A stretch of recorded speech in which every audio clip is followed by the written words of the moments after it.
to get going. Gary Patterson leading the Horned Frogs onto the field. These teams thinking we better get going if we want to be bowling. It's two teams at a crossroads, crossing paths here in Fort Worth, Texas. TCU plays host to West Virginia. And earlier this week, Mountaineers defensive tackle Shaq Rowell essentially spelled out the stakes in this game. Said, Rowell, we have to beat these guys. They're just like us. 3-5, we're both lagging. Whoever wins this game, they're going bowling, period. Point blank. Whoever loses, they're not. Both West Virginia and TCU have to go 3-1 in the month of November if they want to keep their postseason streaks alive. TCU has gone bowling 8 straight seasons. West Virginia, 11 in a row.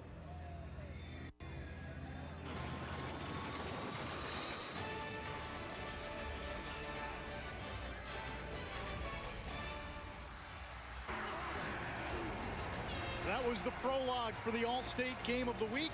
The setting is Amon Carter Stadium in Fort Worth, Texas. TCU and West Virginia, both in a sophomore slump in the Big 12. Both 3-5, 1-4 in conference play. Good afternoon, Anish Shroff alongside Dan Hawkins. Well, you saw what Shaq Rowell said earlier this week. Both coaches said it's not a must-win. Mathematically, the loser still has a shot to get into the postseason. Realistically, they probably don't. He said what nobody wants to say, and that's the reality. At this point in the year, you want the extra practices, momentum in recruiting. The numbers are starting to count down. Today's a big win for both programs. When you look at the schedule that both teams have left, this game essentially becomes the swing game. You don't like to look at the schedule and go, we should beat them and shouldn't beat them, but definitely you think there's a couple of wins for both teams remaining on that schedule should they get something done today. Both teams are 3-5. Both have had their issues on offense. To go even bigger picture, West Virginia has had a tough time closing out opponents. TCU has had a tough time starting the sentence. They've struggled in the first half. Yeah, lack of efficiency for West Virginia. Some turnovers and drop balls for TCU. They can't give it away on offense because they got a great defense. They need to make sure they take care of the football. West Virginia in the all-white. TCU comes out, purple mat helmets, anthracite jerseys, and purple pants. And the Horned Frogs will receive. It's a touchback, so TCU will start from its own 25-yard line. Casey Paul saw some time last week. In fact, he came in the third series against Texas, played the rest of the way. This is his first start since week 2 when he broke his non-throwing arm. Had some rust last week in the loss to Texas, just 13 of 34, 139 yards, no touchdowns, and a pick. They're hoping Paul Hall, with a week of practice after getting thrown in the fire last week, can provide a spark to a TCU offense that's been lagging all season. He didn't get much help from his receiving corps. Dropped 9 or 10 passes last week, and then with the rush of Texas, it was very tough for him to get anything done.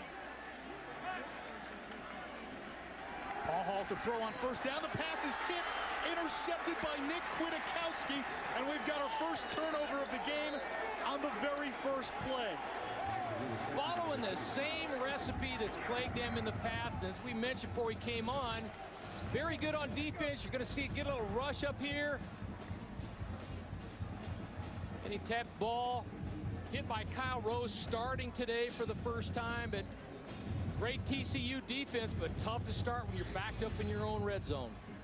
So West Virginia looking to cash in off the turnover. Clint Trickett, the Florida State transfer, making his 5th start of the season for the Mountaineers. High snap. This is Charles Sims, the Houston transfer, who's West Virginia's leading rusher and also leads the team in receptions.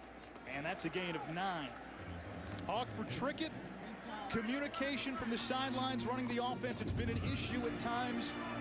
He graduated Florida State early. He's kind of looking to get going and getting this Mountaineer offense going today.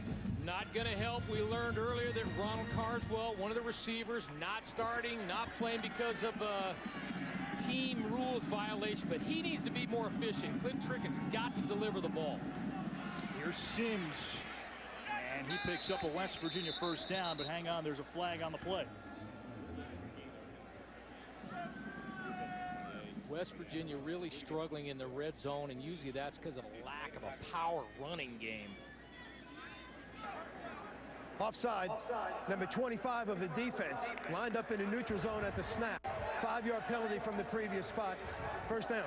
That's Kevin White, the junior cornerback. So West Virginia gets the first down on the penalty. You get these quick strike offenses, those corners are going to walk up and try to press and reroute early because it's a quick throwing game, and then your corner sometimes gets offsides.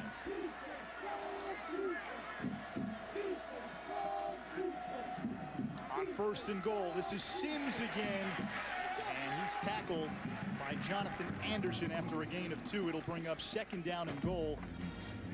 West Virginia, the quarterback position, it's been a revolving door for most of the season. Trickett has stabilized that a little bit. Paul Millard was the starter the first 2 games, then Ford Childress for a couple of games. Trickett started his first game against Oklahoma State. The Mountaineers sprung the upset, but Trickett winless since. Back to Sims on 2nd and goal. And he's trying to fight through that purple wall. Tackled again by Anderson, only a yard. So now 3rd and goal. West Virginia trying to help themselves in the red zone with a little power running formation. Clint Trickett under center with the tight end and 2 backs, being able to run the ball a little more efficiently out of formation. TCU defensive line has held up pretty well this year, even with reigning Conference Player of the Year DeMonte Fields out with a foot injury. Trickett throws. That's batted down by Sam Carter, this strong safety. 4th down, and here comes the field goal unit. Had a fake dialed up last week. West Virginia did against Kansas State. Did not work. Dana Holgerson told us that he felt like he had to pull a few more rabbits out of the hat just to help them get some offensive production. Josh Lambert has been pretty good inside 50, 9 of 10 on the season. This is a 24-yarder for the redshirt freshman from Garland, Texas. Kick is good. West Virginia on the board first, 3-0. The Mountaineers getting 3 off the TCU turnover. Nick Kwiatkowski off the padded ball by Kyle Rose, and that leads to the field goal.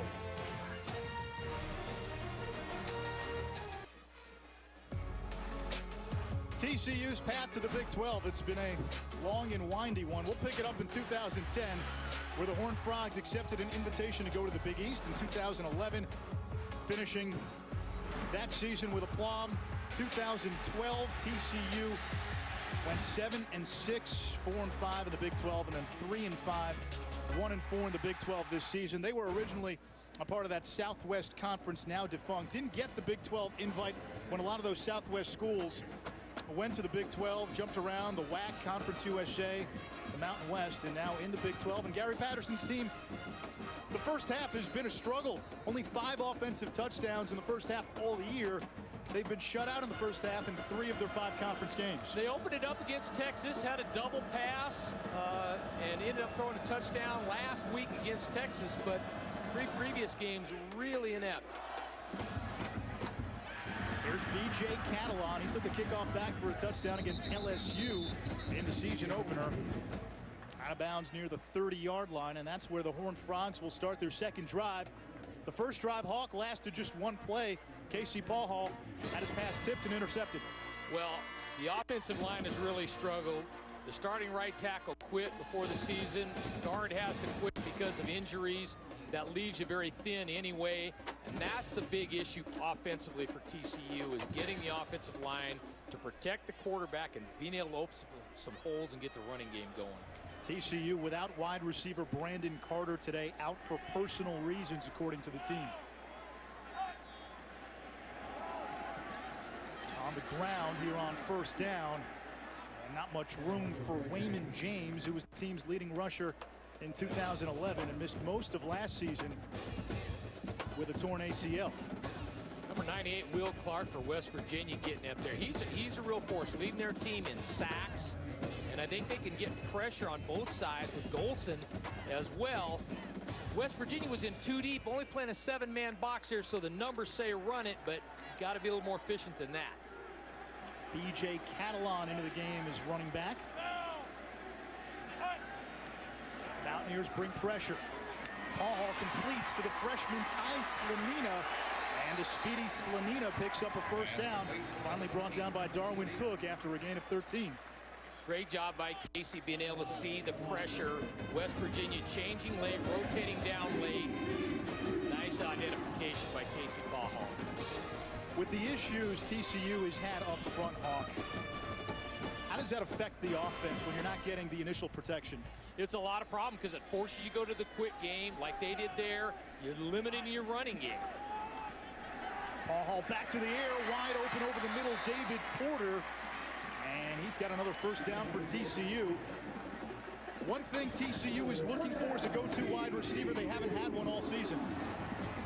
Yeah, and unfortunately, they have to end up using Boykin also as a quarterback out of receiver as well. Pressure again from West Virginia. Paul Hall with some time. And that's what we're talking about. That one is dropped by Josh Doxson, the Wyoming transfer. We saw a lot of that last week in the loss to Texas. Got to be able to convert that a little bit. That's tough. Tough on your quarterback, tough on the continuity. And Casey Paul is doing a nice job seeing the pressure and going to the right receiver.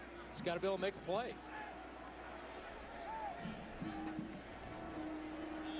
Mixing up the tempo. TCU going a little faster on the last bigger play. This time huddling up.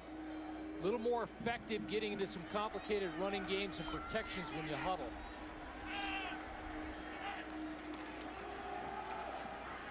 That's Aaron Green, the Nebraska transfer.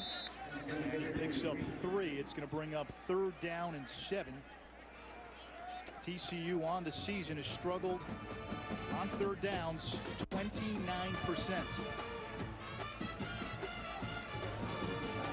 See the other side there of West Virginia defense, Brandon Golson, number 2.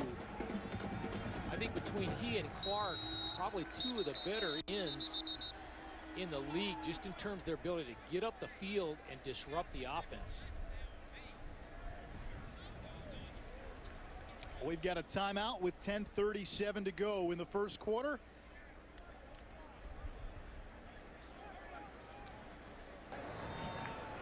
There is no foul for an illegal substitution. The timeout was called prior. Timeout charged to West Virginia. This is their first of the half. There will be timeout on the field. Rick Lumiere, the head referee, will step aside with 10:37. Visit WatchESPN.com or download the Watch ESPN app to watch ESPN live anytime, anywhere. Brought to you by Vizio.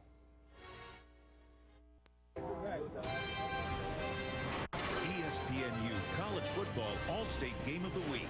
Brought to you by Allstate Insurance, proud supporters of college football. Are you in good hands? And the Quicksilver Card from Capital One. Earn 1.5% cash back on every purchase. Bovine University. Now that's actually a scene from the Fort Worth Stockyards. We are in Fort Worth, Texas. TCU trailing West Virginia 3-0. The Horned Frogs turned it over on their first possession. West Virginia got a field goal. TCU facing a 3rd and 7. The Horned Frogs have lost 2 straight. They have never lost 3 in a row since Gary Patterson has been the head coach.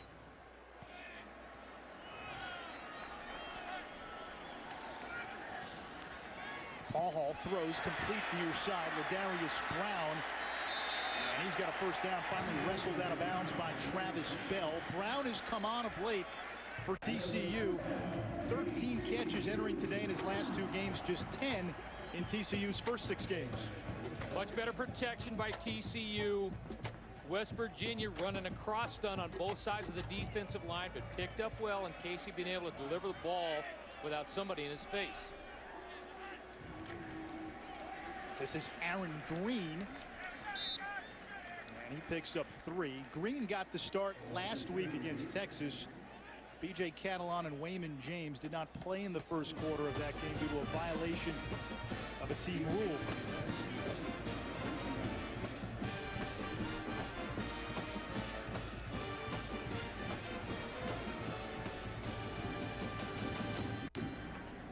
West Virginia doing a nice job mixing it up, showing a 2-deep shell, shuffling down and bringing some pressure. Have given Casey several different looks. Play action. Paul Hall hit, throws, completes And that's Doxson inside the 10-yard line. A gain of 19, and it's 1st and goal, TCU.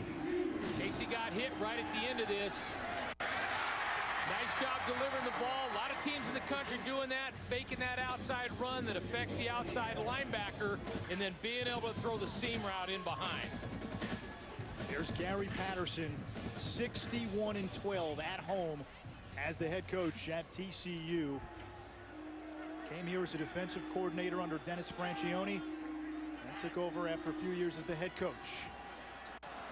One of the things that happens with defensive coaches when they're head coaches, just their nature, is the offense usually doesn't put the defense at risk. And that's been the problem this year. They turned it over inside their own 5-yard line against Texas last week. But typically a defensive coach's offense is very efficient. Trevon Boykin checks into the game for TCU, number 2 in purple. While Paul Hall was out with that broken left arm, it was Boykin playing quarterback, but Boykin's sort of their slash. He can play wide receiver right now, lined up in the slot, bottom of your screen. Paul Hall throws too high, and that was nearly intercepted. Intended target that time was Cam White. White back in the lineup this week after missing last week's game with a concussion. This is what makes it tough on a spread offense when you get down here, because you're always outnumbered and you have to just get into a power running set, and your running back's got to make people miss or run people over. You don't have enough blockers, and it's hard throwing the ball when the safeties aren't having to play deep. And it's tough for the line that TCU has this year to bully folks, especially at this end of the field. Boykin now in the backfield. He's going to throw it. At least he was going to try to. Now Boykin trying to make something out of nothing. And he dives inside the 5-yard line, but it brings up 4th and goal. Doing a nice job. They're trying to throw it back to Casey Paul Hall here. Had him for a second, but because of the pressure, had to be able to pull it down. KJ Dillon did a nice job for West Virginia, picking up Casey coming out of the backfield. Looked for a second like he was going to be wide open. So the sophomore Jaden Oberchrome on for the field goal attempt. On the season, he's been money inside 50, 10 for 11. From 22, and that's good, and we're tied at 3.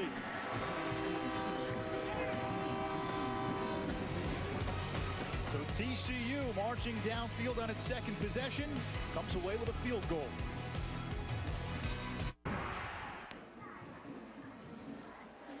Here's Dana Holgerson. He's endured a tough 16 games since West Virginia started 5-0 last year.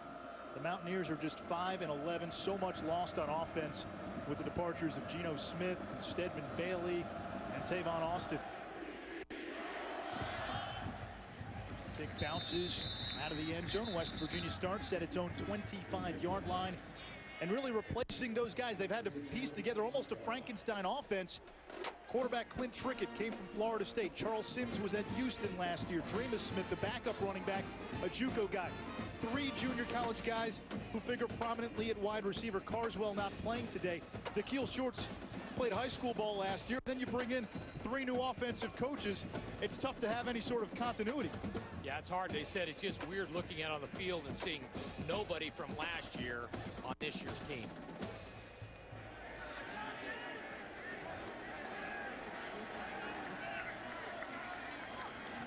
This is Vernon Davis on the fly sweep.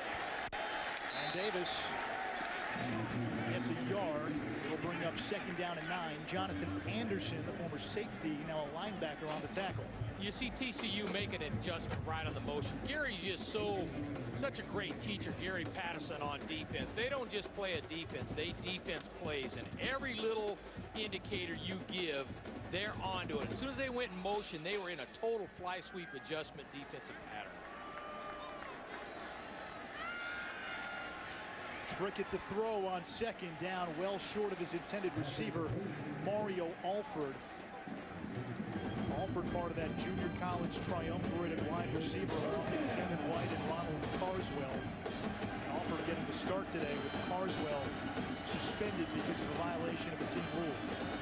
Saw Clint Trickett doing a good job getting the ball out early, which is what he does. He's a good anticipator, but not necessarily the kind of arm strength that's going to drive that 18-yard comeback on the sideline.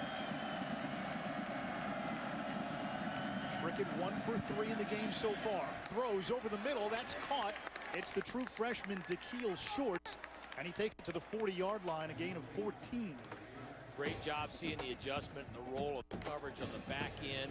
Safety's kind of tilted over to the right and did a nice job driving that ball inside. Shorts, a guy who's played well at home this season. Not the case on the road. That was just his 6th catch in this West Virginia's 5th road game. He's got 26 in 4 home games. Play action. Trickett to Sims. The running back also leads West Virginia in receptions. And coach, we're going to see a lot of that from this Mountaineer offense, dumping it off to good old number 3, their old reliable. And that's been their forte, is catch and run and get yards after contact, yards after the catch. That's not been something they've been able to get done this year. You don't see Stedman Bailey and Tavon Austin and J.D. Woods on that list. Tavon Austin doing a nice job for the Rams, Los Angeles, or the St. Louis Rams right now. High pass. It's hauled in by Jordan Thompson. It's a gain of 8 yards, a first down for West Virginia. Don't forget, college football continues on ESPNU tonight. ACC matchup, Vadley and Georgia Tech. Look for its 3rd straight win. Yellow Jackets home for Pittsburgh. That's at 7 Eastern tonight. Pistol look on 1st and 10. Back to Thompson. And he's hit shy of the 40-yard line, a gain of 5. On the tackle that time, Chris Hackett, TCU's leading tackler. It's tough to take shots downfield against this TCU secondary. Jason Verrett is an All-American. Sam Carter, Elisha Olabode back deep. Kevin White's pretty good. It's one of the better secondaries in the country. And, of course, you got Chris Hackett, who's got 3 picks as well. Yeah, and it's hard by the nature of their formations where they're not necessarily max protecting. Trickett, that time, he finds a receiver. It's a first down. Alford on the catch. Caught it in front of Kevin White. It's a gain of 11. Here you say West Virginia is trying to go a little bit faster. Completed catch, first down. They'd like to go fast, but they've not been able to play at the kind of tempo just due to the inexperience. The previous play of a completed catch for a first down is under further review.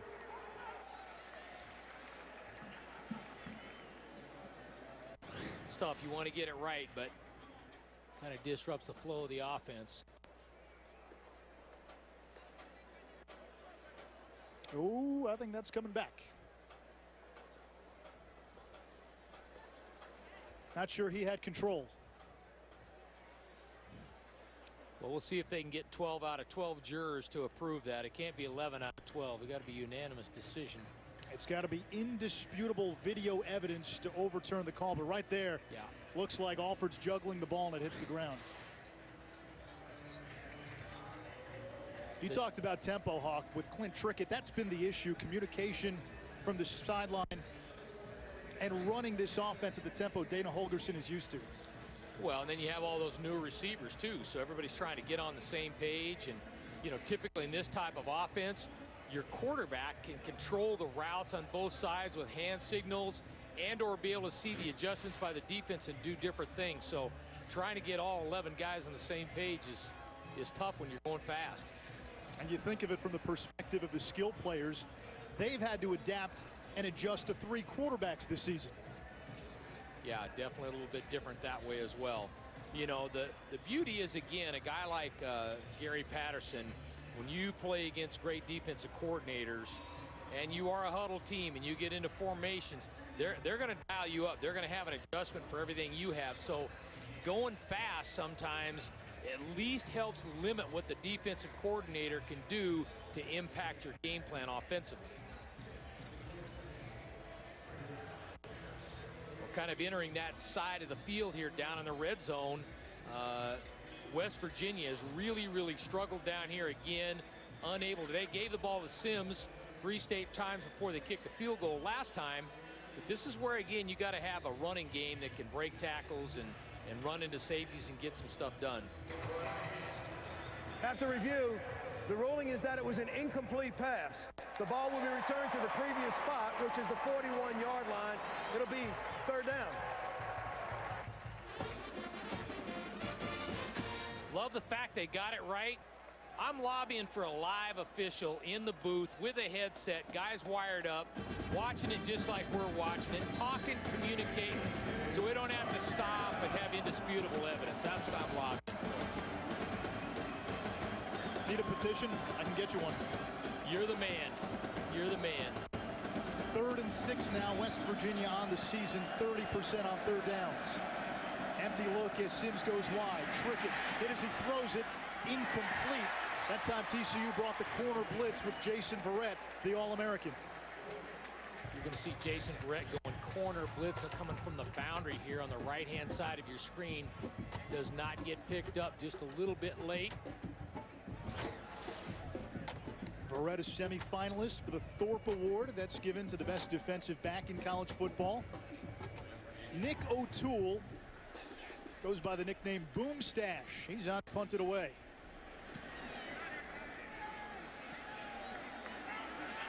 Takes a bounce inside the 5. The ball crossed the plane of the end zone. It did. In college, it's a touchback. So TCU gets it at the 20. We check in with Dari Noga. Anish, let's check in with the Dr. Pepper 10 conference update. We'll stay in the Big 12. John Hubert takes one to the house for Kansas State. He's got 73 yards on just 4 carries. K-State leading Iowa State in Manhattan 10-0, guys. All right, thank you, Dari. Kansas State knocked off West Virginia last week. This happens every year. Let's take a look at the punt one more time. As soon as the ball crosses the plane, it's an automatic touchback.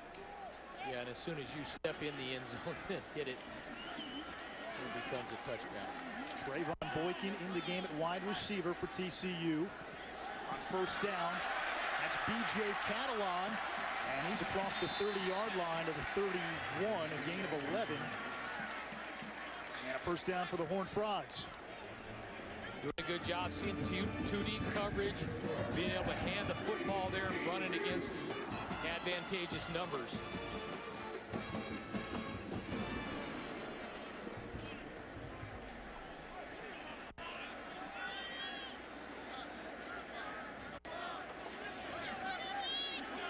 Pistol look here on 1st and 10. 4 receiver set.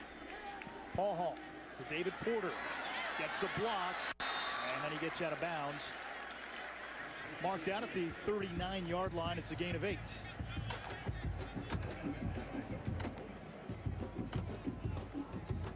People talk about tackling in modern-day football. When you have good athletes out in space and you throw those kinds of plays, it's hard getting a guy down when you have no help.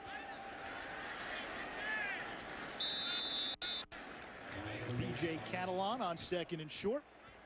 Looks like he's got enough for a first down. TCU moving the chains. The West Virginia defense comes into this game really beat up and banged up. A lot of injuries have taken their toll. The Mountaineers started off playing well on defense this season. Played well in the win against Oklahoma State, but since the Baylor game where West Virginia got lit up for 73, the coach is telling us it took a little while for the defense to get its confidence back after that game. Baylor scored 56 just in the first half. You think? Yeah, that'll stay with you.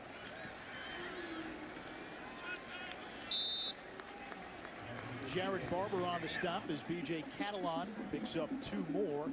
It'll bring up 2nd and 8.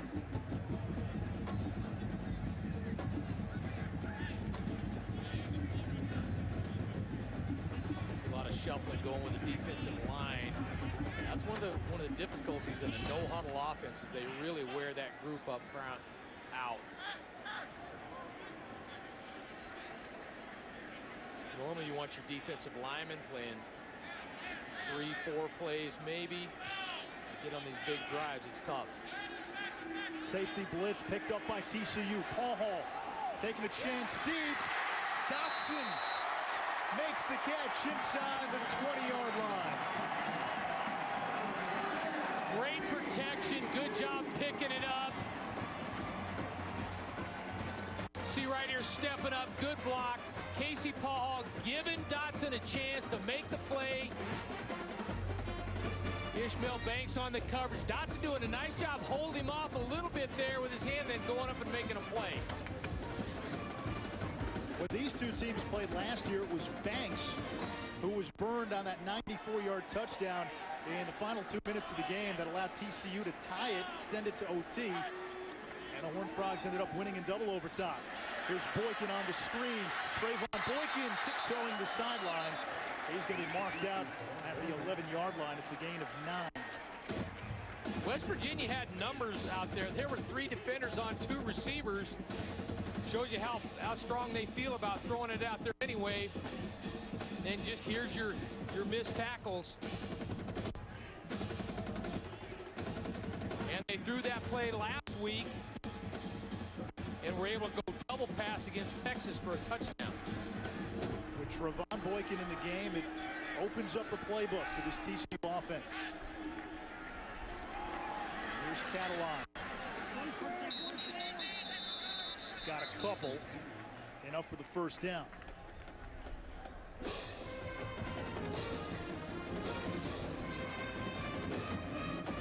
BJ Catalan, a sophomore, started low on the depth chart last year due to some injuries. Got a chance as a true freshman, ended up leading the team in rushing. Had the most rushing yards by a true freshman since Aaron Brown in 2005. I think he's definitely the guy they want to go to. Unfortunately, you can't have issues with violation of team rule.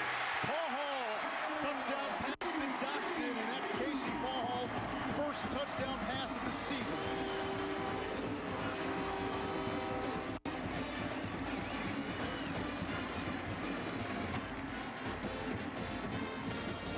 Same play they ran in the first drive. Fake influence the backer. He's got to step up and then just run a seam route in behind, and the safety unable to make a play inside of that ball.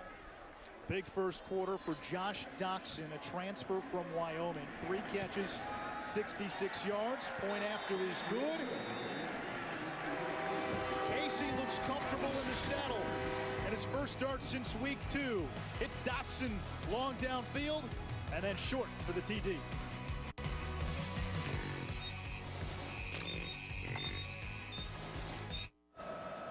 With Dan Hawkins and Ish Schroff early on, coach, a good sign for this TCU offense, which has struggled in the first half all season. Get much more production. They had the 1 negative play to start the game.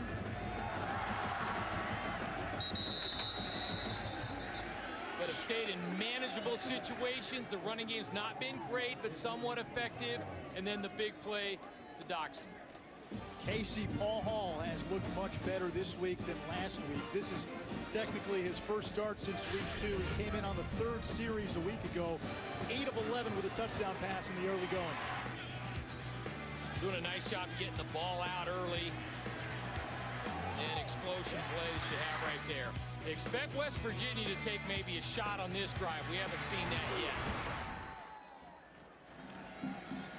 First down, there's Charles Sims, and he runs into a sea of purple right at the line of scrimmage. No gain. TCU always good on defense, but you know, Chucky Hunter and Davion Pearson in there. Those are 2 big guys, well over 300 pounds. Tough to run the ball inside against those 2.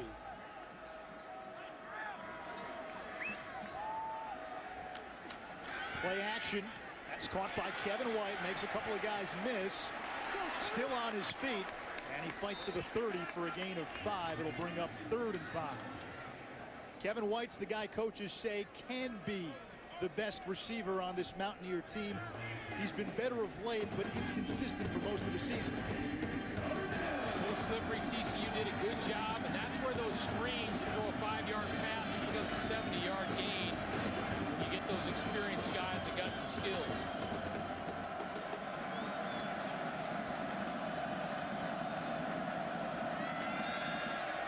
Trick it on 3rd down. That was intended for shorts. Incomplete. Broken up by the safety, Olabode, and it's 4th and 5. Really nice job by Olabode. Both defenders underneath jumping a route and then running to the corner there, which not really his route to defend. But Olabode doing a great job getting his right hand in on the ball. Nick O'Toole on to kick it away. Going around that West Virginia campus for his mustache. It is Movember, for those of you that follow. Cameron Eccles-Looper on the punt return. 4-yard return off a 39-yard punt. 8 seconds to go here in the first quarter. TCU up 10-3.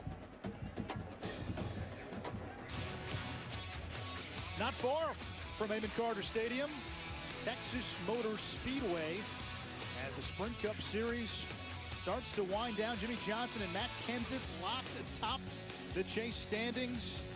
Both have done real well at Texas Motor Speedway. Kenseth, 7 wins. Technically, he's in first because of the number of wins. Both he and Johnson have the same amount of points, 2,294. You got a driver? You're down there in Charlotte, Anish. You got a driver favorite? You know, can't say I do. I like Kyle Busch, though. He's got a little swagger to him, kind of the bad boy of NASCAR. That is the end of the first We've played quarter. 1 quarter here in Fort Worth. TCU's offense finally has a bit of swagger. The Horned Frogs up by 7.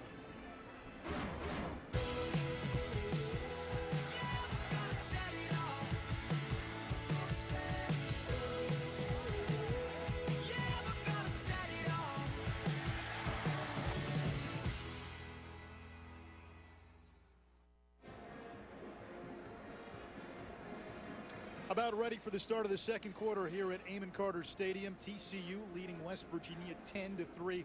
Crucial game for both these teams. Casey Paul, this is his second game back from that broken left arm. What are you seeing in that first quarter? Well, it helps when you don't have to throw the ball when you're laying on your back. He's getting the ball out early. The first play, the tip ball and the interception led to the pass interception. But in general, he's getting the ball out, been effective and efficient. 8 of 11, 123 yards. That interception was on his first throw, like Hawk said. Did have a touchdown pass to Josh Doxson. And Paul Hall's a guy, when he was out with that injury, he still traveled with the team.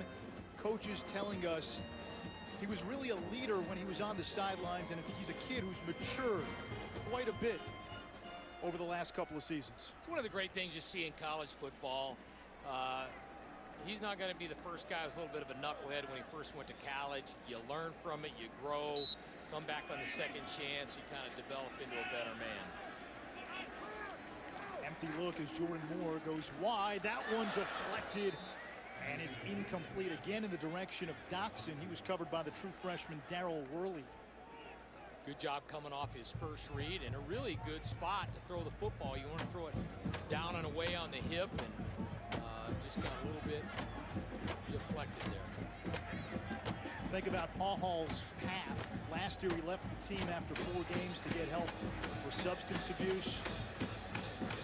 Played 2 games before really breaking his arm in that second game against Southeast Louisiana. Hasn't had a whole lot of reps since the start of last season. That's caught by Boykin. And Trevon Boykin picks up 3. Good enough for a first down. West Virginia playing a little more too deep consistently. They kind of mixed it up early in the game and showed a little pressure. See if they go back to that now. The other side, Casey Paul has been a nice job identifying it and getting rid of the football. Paul Hall over the middle. He's got Slanina, and the true freshman takes it inside the 35-yard line. Another TCU first down, a gain of 24.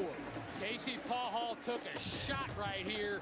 This is like a mark of a good quarterback that can keep his focus downfield. He knows he's going to take a hit and gets rid of it and delivers. Paul Hall back to Doxson. He's been his favorite target. Ball comes out, but Doxson was ruled down.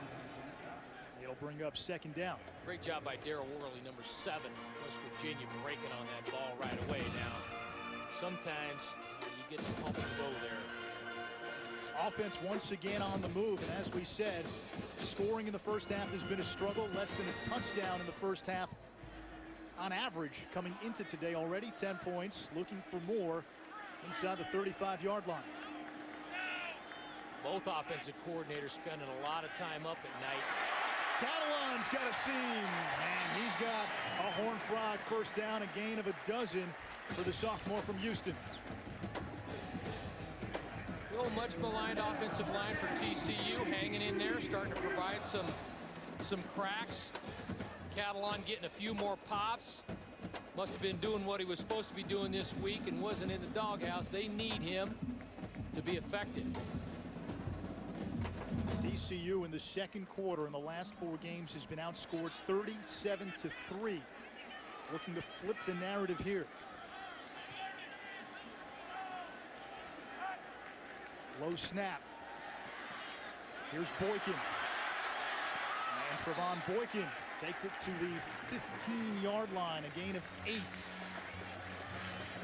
Kind of nice when you get into 2 backs and fake that inside run game. Gets a 7-man front and still flip it outside and have athletes enough to get some productivity out there. Boykin was the starting quarterback for the final 9 games last year and the 5 games that Paul Hall missed this year. This is Aaron Green. And he pushes forward. There you go. You see safety Darwin Cook, 25 from West Virginia, dropping back down in the box as they're starting to get threatened in that run game, and ended up getting the first down, but doing a nice job making a stop from the safety position. So 1st and 10, ball on the 11-yard line. TCU can still get another first down. Ball at the 12, rather.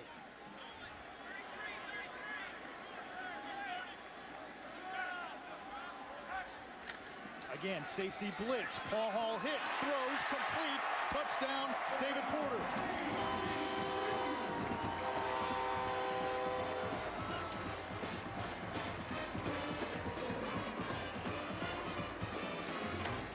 Casey Paul Hall taking a shot, bringing Cook off the edge. Nice adjustment too. Going back, David Porter making a catch. Gary Patterson telling us yesterday, if TCU can win this game, he said expect a new TCU for the balance of the regular season. As a head coach, you know what he means by that. It's so important for confidence. It really is. And you can say what you want, but when you struggle and you struggle and you struggle, it's tough to break that cycle. KC Paul Hall has provided the spark today. His 2nd touchdown pass. This time, David Porter on the receiving end. All right, Dari.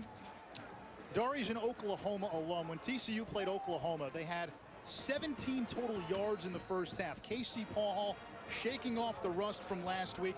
This looks like a new Horned Frogs offense. And I know West Virginia hasn't been great defensively this season, but if you're Gary Patterson, you got to run with this. A little confidence and continuity goes a long way. West Virginia now looking for a spark from its offense.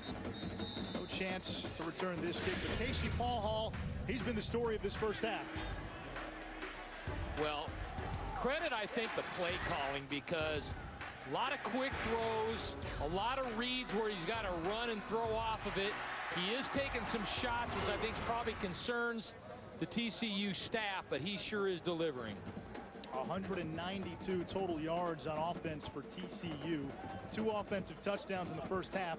Entering play, just 5 total first half touchdowns all season, and only 3 first half touchdowns in 5 previous Big 12 games. It's hard to know what that tipping point is, and when you get there, it's pretty awesome. Play action out of the pistol. Clint Trickett throws, completes, and that's a first down across the 40-yard line. Jordan Thompson. Great throw in anticipation. Good little play action, holds the linebackers, throwing it in behind. And once these no-huddle teams, once you get 1 first down, you get your defense arrested trying to go fast.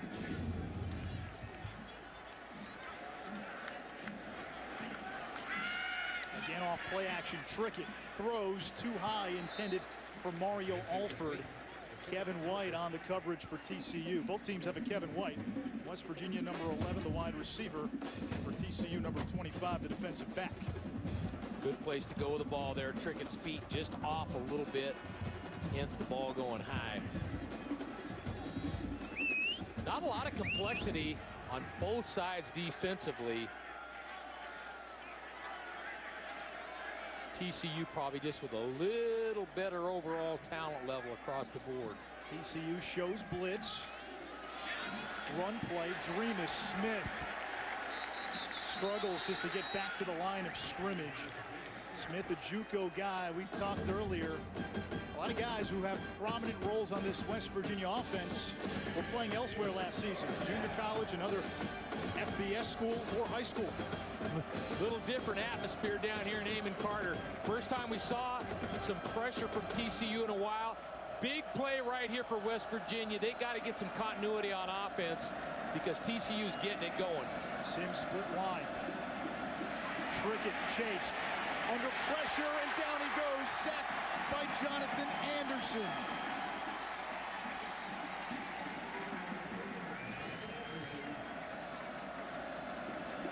Wanted to get the ball out quick. Just got to be able to get rid of the football, particularly get outside the pocket. Don't take that 10-yard sack. Throw that ball away, even though you want to convert. Better than having 4th and 20. Get 4th and 10.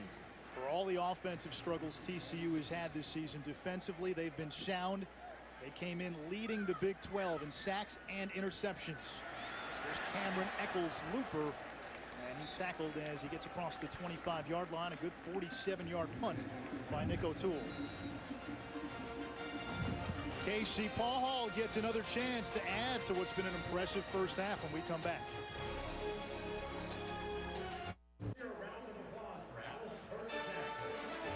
Celebrating its 9th year sponsoring the Good Hands Field Goal Nets, Allstate makes contributions to participating universities' general scholarship funds for each field goal and extra point kicked. To date, Allstate has contributed more than $3.2 million in scholarship money. Casey Paul has been money in this first half. 12 of 17, 150 yards, 2 touchdowns.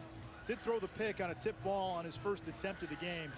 But he's kind of been the spark that this offense has been searching for quite a while. Nice to see him get some continuity going. You see the big pad on his left forearm, which he broke earlier in the year. Paul Hall's got time going downfield for Brown, and just out of the reach of Ladarius Brown at 2nd and 10. Had him a little pick route outside. Casey knows it.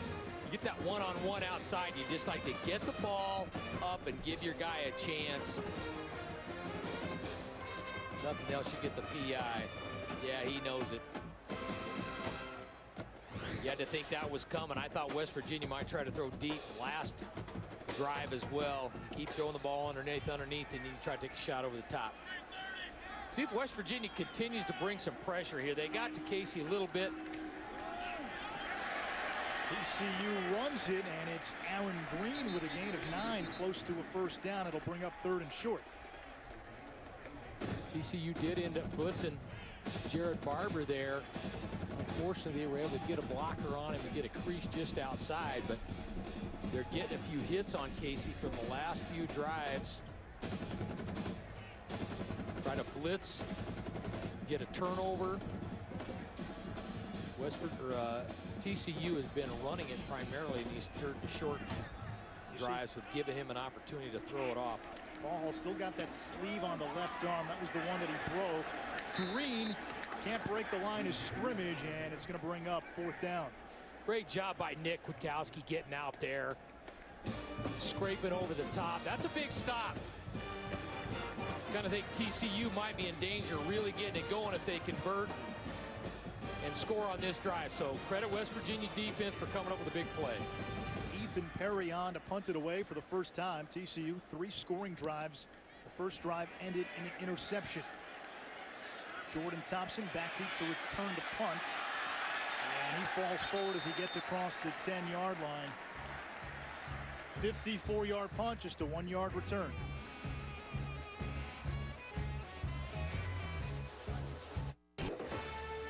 Tonight on ABC at 8 Eastern, a pair of unbeatens in the ACC. Number 7 Miami, 3rd ranked Florida State go at it in Tallahassee. Florida State trying to keep its national championship hopes alive. Miami looking to score its biggest win for Al Golden. Jameis Winston, the Florida State freshman, is dazzled this season. Currently number 2 in our Heismanology poll. And Jameis Winston is one of the reasons Clint Trickett is the starting quarterback at West Virginia. Trickett transferred from Florida State knowing he wasn't going to beat out famous Jameis. Here's Charles Sims, the Houston transfer. That's a big run, finally pushed out of bounds by Elisha Olabote after a 30-yard gain.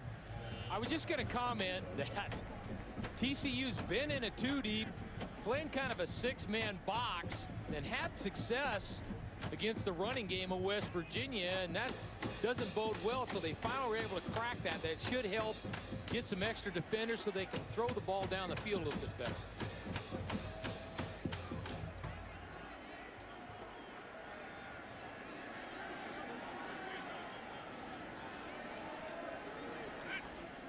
First down from the 42.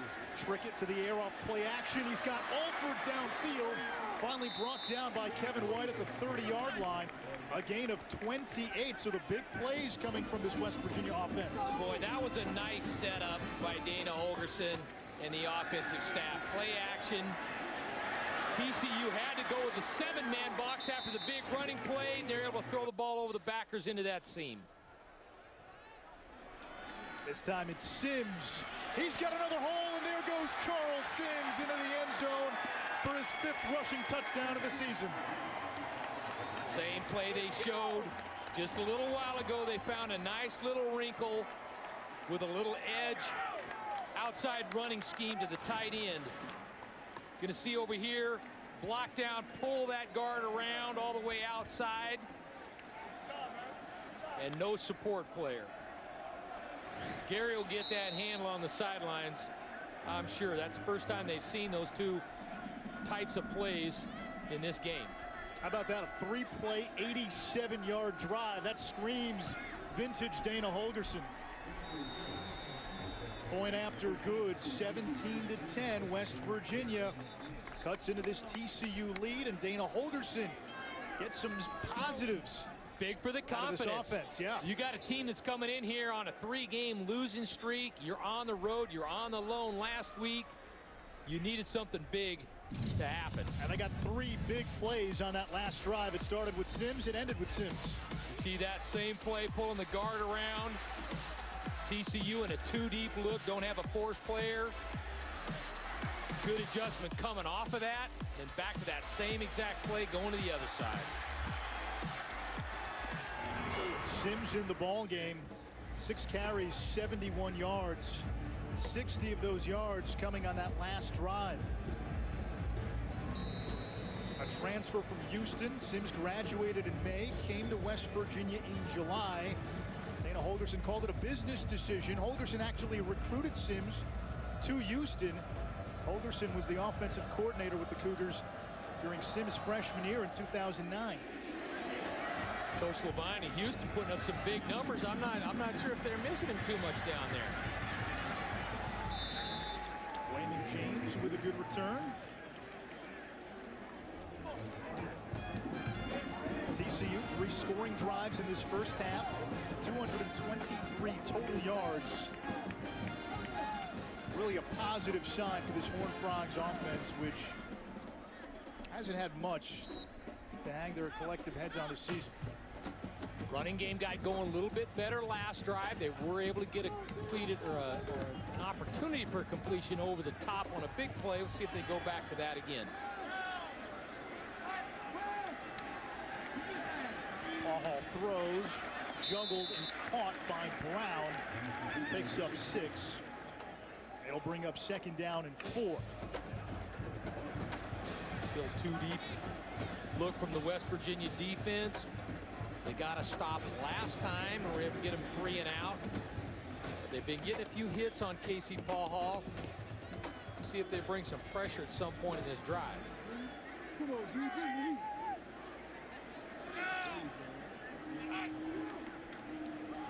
Gets the 4-man rush. Nice tackle that time by the true freshman Darian Howard. It's a loss of 1. Howard hadn't played at all until last week, where West Virginia was forced to burn his red shirt late in the season. Played 15 snaps against Kansas State. Good place to be in defensively. 3rd and 5. Wholesale changes in the defensive line for West Virginia.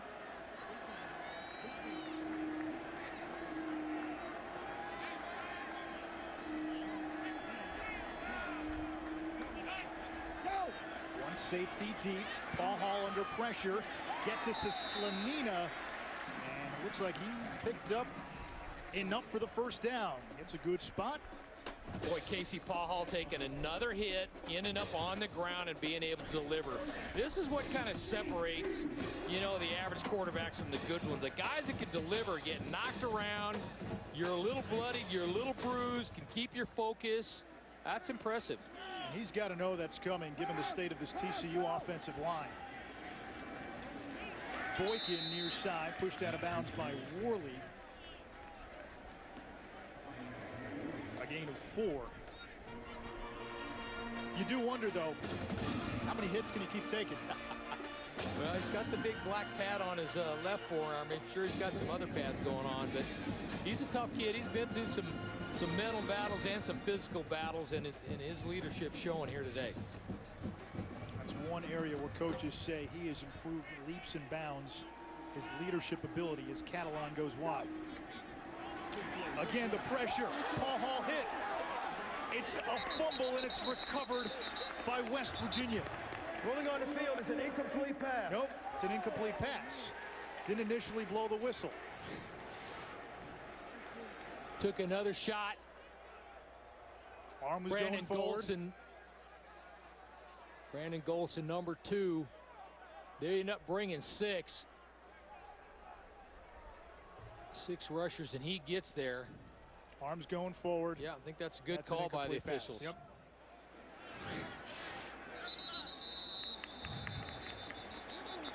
All you young on the previous play of an incomplete pass is under further review. All you young quarterbacks out there, you want to play quarterback in college football, take a look at number 4, because he's showing you what it's all about. It almost seems he's got that mindset going in. I know I'm going to get hit. I got to stand in there and almost absorb the punishment a little bit. Well, we always talk about, I think the quarterback, you see right here, I think that arm is definitely going for it. I don't think they can overrule that. But that's why I'm up here and don't have a striped shirt on. Of course, you want a guy watching. Well, we always say I think the quarterback. After review, the ruling on the field is confirmed. 3rd down. I think the quarterback's got to be the toughest guy out there. I just think between the physical punishment he takes and all the mental criticism, you know, you're getting the ball, everybody puts it on you whether the team wins or loses. He's going to be spending time in that cryogenic Austin Powers tube. That the cryo sauna. Yes, the cryo sauna. He will be in there today if you're not in there. I know you enjoyed it yesterday. It was fun. TCU's got a cryo sauna on campus. Negative 240 degrees in there. How cold was that?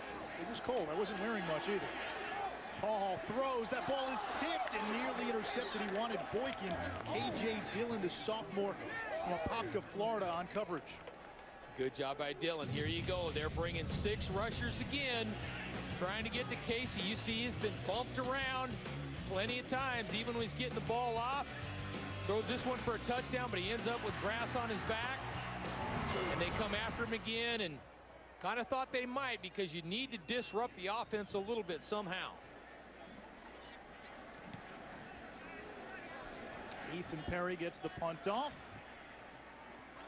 Jordan Thompson makes the catch. Did not signal fair catch. Tackled. No gain on a 39-yard punt. That cryo sauna straight out of Austin Powers that Hawk was talking about. We'll show you what all that's about when we come back. As they take on Michigan. All right, thank you, Dari. We look forward to halftime. Still got 5:49 in the first half here. Vernon Davis into the game in the slot for West Virginia. Here's Sims out of the backfield. Slips one tackle, still on his feet, gets a first down and more, and he's down all the way to the 42-yard line, a gain of 16. Well, yesterday we got a trip through the Walsh complex here on TCU. That's the underwater treadmill they have. And before the break, Coach Hawkins alluded to the cryo sauna. That's what it is. You got a tank of nitrogen gas. They put me inside. I got the full 3-minute treatment. You burn about 500 calories, but it's negative 240 degrees in there. Speaking of negative, Jordan Thompson goes the wrong way. There is a flag on the play. Not really the read you wanted. TCU dropped the safety down at the last second, and Clint got out of that run and ended up throwing the quick screen back into the boundary, and we're outnumbered.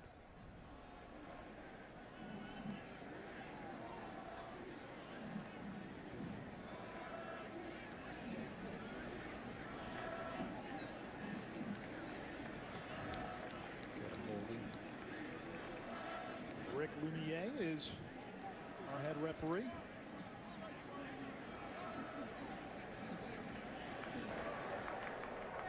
Illegal block in the back, number 62 of the offense. The foul will be declined. The down will count. It will be second down. That's the right tackle, Curtis Fight. Now there's me again in the cryo sauna. Felt Did a you little lose like Austin your Powers. mojo? Tell you what, I lost something. It was negative 240 degrees in there. And all you're wearing are boxers, gloves, and socks. That's a little bit too much more information than we need. That's need to know this. Just letting you know it's cold. Trick it to Wendell Smallwood. And he gets about 3. It'll bring up third down and long. Smallwood, a true freshman.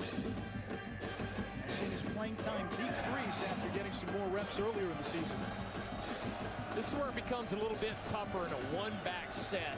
Your third and long, being able to protect long enough to get the ball down. You can't typically take your 3-step drop and throw for a first down. Now you can throw it underneath and run for it. Press coverage all the way on the West Virginia wideouts. Trickett steps up. Throws incomplete. He wanted Alford. Good coverage by Kevin White, the junior from Round Rock, Texas. That's when you have a quarterback that can run and you're playing man under. There's really nobody on the quarterback and he can take off and scoot. Looked like Trickett should have taken off and ran. Yeah, that's not really his forte. I think it's better that he looks to throw the ball downfield. Now I'm not saying he's slow, but to run the ball for 11, 12 yards and get a first down, probably not his forte there. Eccles Looper waits for it, retreats to his 10-yard line, and he's spun down back near the 5-yard line. It's marked at the 7. It's a 49-yard punt, a loss of 3 on the return. Following our game on ESPNU at 7 Eastern, Pittsburgh visits Georgia Tech. Key game in the ACC. The Yellow Jackets looking for a 3rd straight win. Casey Paul Hall on the offense, back out on the field. Paul Hall in this first half, 16 of 23, 184 yards, 2 touchdowns, and an interception. See what the answer is here for the pressure that West Virginia has been bringing. They're crowding with 5 already. Here comes a 6th. Brought the safety in Joseph. Some room for Jordan Moore. He picks up a first down for TCU, a gain of 16, and also some breathing room for the Horned Frogs offense. Yeah, good crease. 2 defenders getting outside. West Virginia need to get one more gap down inside to secure it all. Zone scheme got him.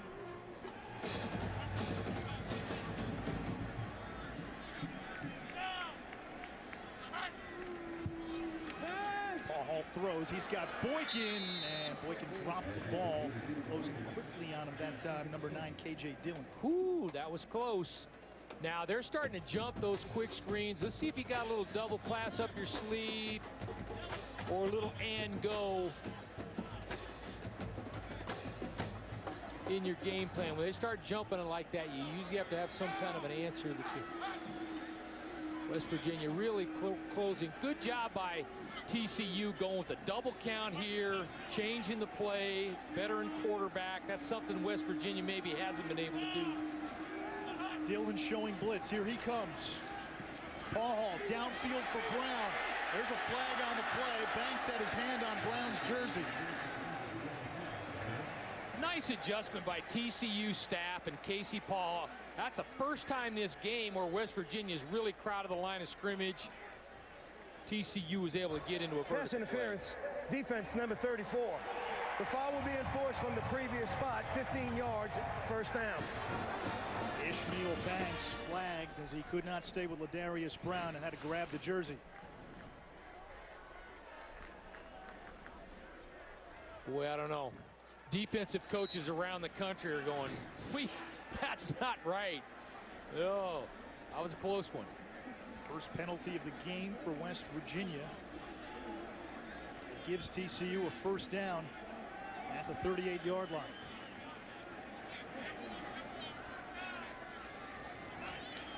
Again, pressure from West Virginia. Paul Hall over the middle, and that's caught. Cam White with the reception. A first down for the Horned Frogs, 17 yards on the play, and TCU into West Virginia territory. That's what TCU couldn't get done last week against Texas. It's not the greatest throw. He gets it out, and then your receiver just goes and makes a play. And that's why you're on scholarship. It's not always going to be Velcroed between the numbers. Go make a play for your quarterback. He's toughing it out for you. This is Catalan. Powers his way for what appears to be a TCU first down, and it is. Had success with two backs in the backfield running that lead. Catalan does a nice job seeing it and bouncing it outside. Catalan 15 yards away now from getting to 1,000 for his career. Penalty marker down. It's been fun in this game seeing the coaching adjustments and the cat and mouse game going on. False start. Number 75 of the offense. 5-yard penalty, and it is still first down. Because West Virginia is starting to disguise and creep up and start bringing a little bit more pressure. TCU going with a double cadence or just hustling the line of scrimmage, looking what's going on, changing the play. A lot of good strategy on both sides happening.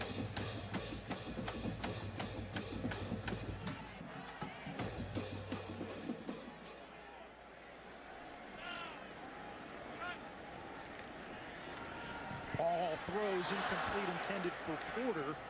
2nd and 15 as TCU creeping into the edge of their field goal range. That's the green line you see on your screen. Jaden Overcrome's got a big leg. That's the same scheme that they were able to score on earlier in the first quarter with Josh Doxson in that inside slot position. It's tough. You run that inside fake, and that linebacker has to bite on it. He's put in a real bind, a conflict of assignment. He steps up. You throw it behind him. If he lays back, you hand it off and run it up his tailpipe. Paul Hall hit again, wounded duck, and it lands incomplete. Wounded duck, was that the ball or him? Well, Casey Paul Hall, who you referring to there? Might work for both on that last play. Yeah. Good pressure. Clark is a very good player coming off the edge. He is the leading sacker for West Virginia. 8.5 sacks. Coach, no sacks for West Virginia in this game, but Paul Hall's been hit unofficially 8 times and knocked down 6 times. That takes its toll. That's why they have that cryo sauna in there. You're just jealous you missed out. If he can get in before you. Another flag. Delay game, offense, 5-yard penalty, and it is still third down.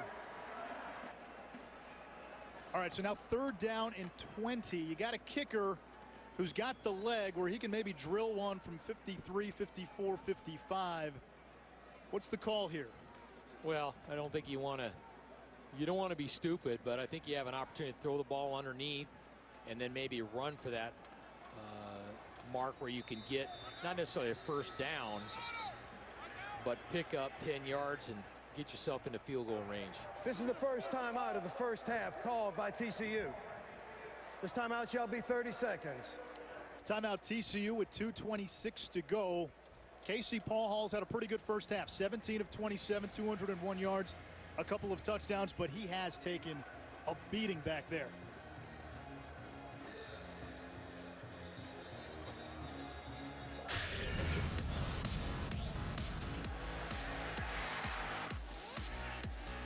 He's throwing the ball, getting rid of it, but taking a lot of shots. Delivered on a touchdown there. That's tough right there when you get your arm up there. You end up having some shoulder issues, but certainly so in his toughness. That's why, by and large, they've tried to get rid of the ball early. TCU's O-line, not necessarily the kind of group's going to hold up for a long time. Only a two-man rush from West Virginia on 3rd and long, and that's incomplete. He tried to thread it to Deontay Gray in double coverage. So 4th and 20 coming up. Well, you don't get the field goal, but you got an opportunity to punt the ball and get them backed up here. You got a few timeouts left, so you still can get back and in scoring position if you're able to get a 3 and out and use your timeouts. Ethan Perry on to kick it away. Averaged 45 yards a punt last year, which was 2nd among freshmen. A little over 40 this year. That one bounces into the end zone, so that wasn't the plan. West Virginia will get it at the 20-yard line with 2:11 to go here in this first half. And TCU, after a good start, is now punted on 3 straight drives. Good adjustment by West Virginia. They're starting to bring a little bit more pressure, heating it up a little bit, changing some of the looks. They're a little more generic in the first quarter to half. So good job by West Virginia changing it up. And this will be a challenge for Clint Trickett. West Virginia probably looking to pick up the pace. That hasn't been where he's been most comfortable in the offense. He loses the football, tries to fall on it, and he does. Yeah, that is frustrating right there. I mean, you're having enough struggles as it is, and you're snapping the ball and your quarterback's dropping it. Now, I know Clint's looking downfield, making sure he can see what's going on, but now you're 2nd and 15. That's tough. And Dana Holgerson had the look on his face. Can't believe it's 2nd and long. Yeah, West Virginia has to be careful they don't at least get out of here with a punt. Sims gets 4 of the yards back. It brings up 3rd and long. And TCU calls a timeout to stop the clock with 1:34. It's the 2nd timeout of the first half called by TCU. Timeout will be for 30 seconds. Yeah, good clock management by Coach Patterson there. Really, with 1 timeout and 1:15, that's plenty of time. So you got a lot of time left on the clock. They get them out here, they're going to have good field position to start this next drive. Both teams 3-5, 1-4 in conference play. Crucial game here on the first weekend of November for both these teams. Yeah, you've got 3rd and 11 for West Virginia. You want Clint Trickett to be effective here, and I wouldn't be surprised if they run it. The last thing you want to do is throw an interception and put yourself really at risk at the end of this first half, which West Virginia done a nice job getting back into the game. You don't want to get yourself another 7 points down here. Mountaineers 1 for 6 on 3rd down. Trickett throws, and that is caught by Mario Alford. Just took it away from Kevin White, and it's a 1st down for the Mountaineers. Whew, he just stuck that one right in my ear. That was a great throw and a great catch. Going quickly, high snap on the ground. Here's Sims. Crashes across the 40-yard line. He's to the 42, a gain of 5. Clock still running. That was the same running play that Sims scored on earlier, but he cut it back. Trickett, middle of the field, caught by Dakeil Shorts. Tackled immediately by Chris Hackett. It's a gain of 16, and now West Virginia getting close to field goal range. How about number 9 stepping up and delivering the ball in clutch moments right here? I think this is where him being a ball coach's son kind of pays off. I mean, a lot of ice water in his veins. I'm sure he doesn't get rattled by anything and able to the things slow down a little bit for him when it's a high tension period. Coming up on 30 seconds, Trickett to the air. Intercepted by TCU. Jeff Hooker still on his feet, and he dives close to midfield. First pick of the season. Was jumping on his bandwagon, he went and threw it into the teeth of the defense. Tuffy had a seam route going inside. Had a seam route coming inside. They were running in here. Free safety gets over the top and makes the play. TCU had been playing a lot of 2 deep, and I think he had the safety. Thought the safety was on the other hash, and he wasn't. He was sitting in the middle of the field. TCU leads the Big 12 in interceptions since the start of last season. That was the 37th interception for this TCU defense. Only Oregon has more in the FBS. Paul Hall under pressure, and he's sacked by Golson at the 40-yard line, and that should take us to halftime. Not quite. Timeout TCU with 9 seconds to go. Timeout of the half called by TCU. 30-second timeout. Another hit. Golson and Clark are very formidable coming off the edge. Only a 3-man rush, and they still get there. That probably slowed up Casey a little bit because they haven't seen a lot of drop 8 in this entire game. So I think it's good by Gary Patterson taking the timeout right here. You might as well take a shot at a Hail Mary, see if you can't get something. Maybe you get a pass interference, get you closer to field goal range, or you hit the miracle ball. Casey's got strong enough arm to be able to get it done. I got to go 59 yards, no timeouts left. 9 seconds to go. Paul Hall, despite taking some punishment back there, has put up pretty good numbers in the first half. This is the second timeout of the half called by West Virginia. And now West Virginia wants the timeout to talk things over. TCU on its very first offensive play intercepted. That led to a West Virginia field goal. But Casey Paul Hall then led the Horned Frogs to a couple of touchdown drives. 17 points in the first half for TCU represents a giant leap forward. They've been averaging less than 7 points in the first half this season. Charles Sims busted through for the lone West Virginia touchdown. And then with the Mountaineers driving moments ago, Jeff Hooker with his first pick of the season for TCU. And now the Horned Frogs looking to go 59 yards in 9 seconds. Probably just throw it up. Yeah, we'll see. It's not your typical Hail Mary.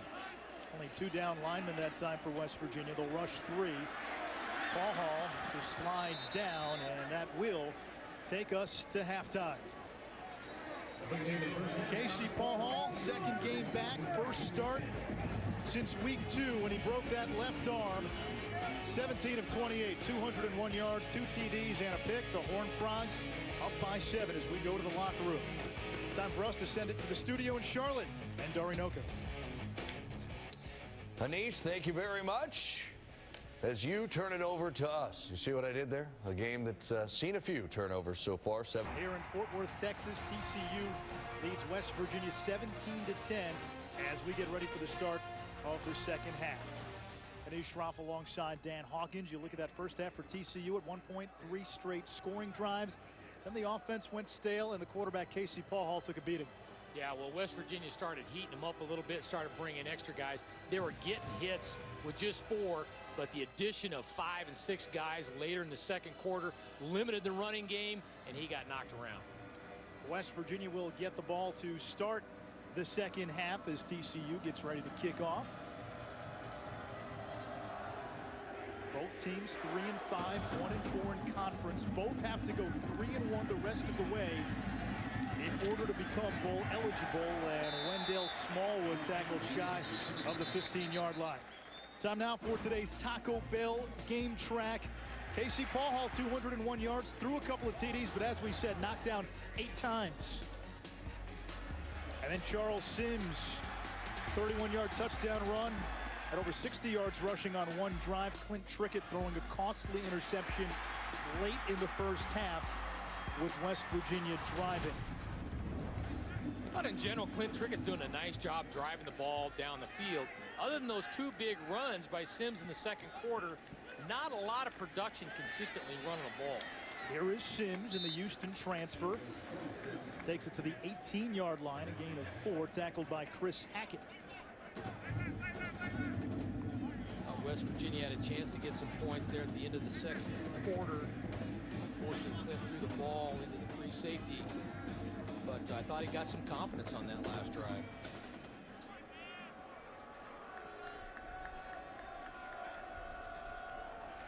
Sims again.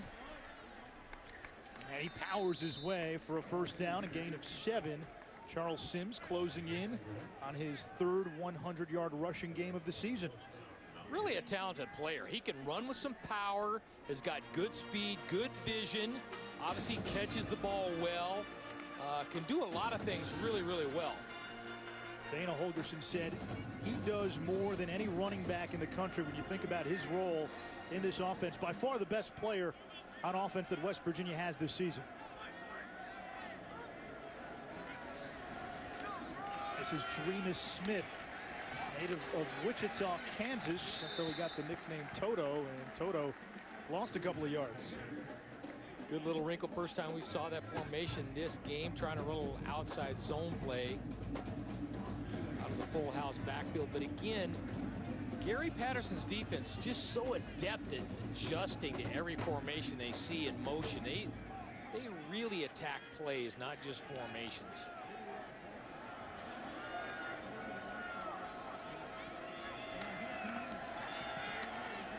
Trickett going downfield, incomplete. Kevin White, the intended receiver, he was double covered, and one of the guys covering him, number 2 in black and purple, the All-American corner, Jason Verrett, who's basically taken away White for most of this game. Yeah, they've had very little success, and rightly so, have not even tried out there that much. With that little fly sweep motion, TCU kind of rolling the safety down and back into a 3-deep coverage. Good adjustment by West Virginia and smart by Clint to throw it over the top. Otherwise, it would have been picked. On the delay, some room for Sims.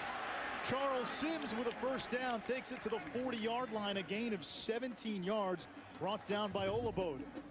Really nice job on the draw play. And as you mentioned, it was more of a delayed draw play. TCU run a little cross stunt with the tackles and got a little bit too wide, and Gary will lecture them on what we call rushing the dots, meaning equal spacing around the quarterback and take away lanes. Here's Smallwood into the game for Sims, breaks a tackle across the 45-yard line. There is a penalty marker, an 8-yard play if it stands.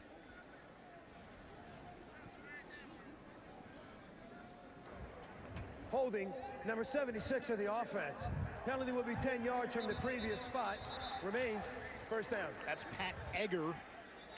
Right now there's an injured TCU player on the field, and that is Elisha Olabode, the senior free safety. One of the better safeties in the Big 12. 4 picks last year, 50 tackles entering today. And he's one of just 3 senior starters on that TCU defense.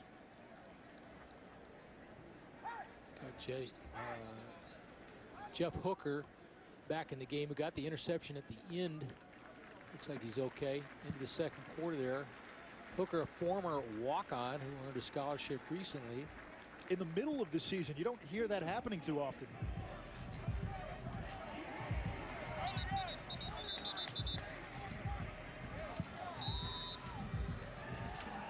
Dana Holgorsen, I think he got some Red Bull during halftime. He's not subtle, is he? He was not in the cryosauna. He wears his heart on his sleeve, trying to get some things going. Obviously, that's a huge, huge penalty. Egger got hurt last week. That kind of hurt him at the center spot. It was good to get him back. Smallwood broke the initial tackle. Finally brought down after a pickup of 4. Hackett in on the stop along with Jonathan Anderson. Offensively, no one, or I shouldn't say very few, can survive a 1st and 25, and I think with the offensive woes this year of West Virginia, it's tougher on them for sure. Trickett over the middle and through the hands of Jordan Thompson.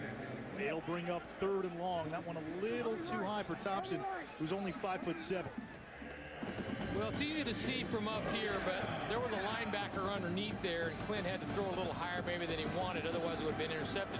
They've had good success with that play action and throwing it into the soft spot of the seam. 3rd and long. West Virginia going to work against the TCU defense that leads the conference in sacks and interceptions.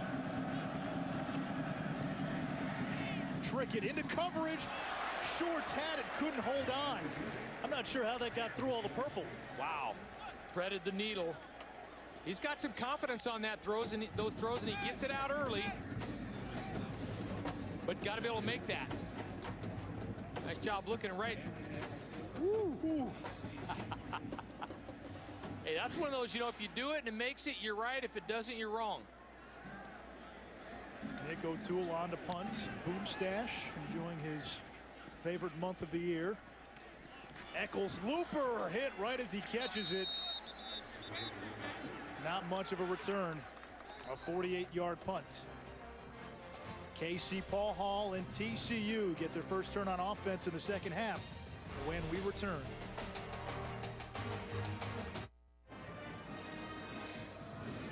For TCU quarterback Casey Paul Hall, this is his second game back after missing 5 with a broken left arm. 201 yards passing in that first half. TCU's season high for pass yards in a game this season. Southeast Louisiana, week 2, September 7th. That was the game where Paul Hall got hurt. Taking about 1 hit for every 20 yards he gets. They need to eliminate some of those pops in this half. He finds Trevon Boykin, who filled in at quarterback while Paul Hall was injured, and Boykin picks up a first down, a gain of 12, and that's now 5 catches for Boykin on the day. He had 4 on the season coming into today. Boykin stays in the game, lined up in the slot, bottom of your screen. Quarterback to quarterback again as Boykin gets across midfield and into West Virginia territory, a gain of 22. Casey Paul Hall showing a lot of confidence and poise there. Got a first down, trying to go fast, hurrying up again. Boykin out, Ty Slanina, the speedy freshman in.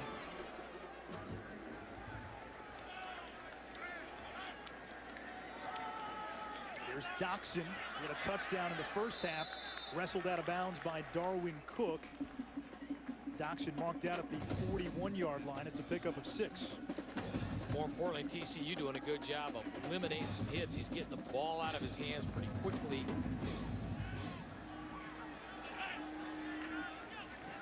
Same play. Tell you, in modern football, that quick screen, bob screen, wide screen out there has really made tacklers or attempted tacklers out of these corners. They can't just be cover guys. They need to be able to come up and make some plays.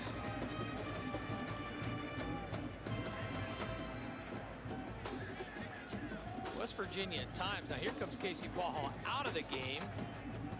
Boykin going to line up at quarterback. Boykin can run. In fact, he has TCU's only 100-yard rushing game of the season.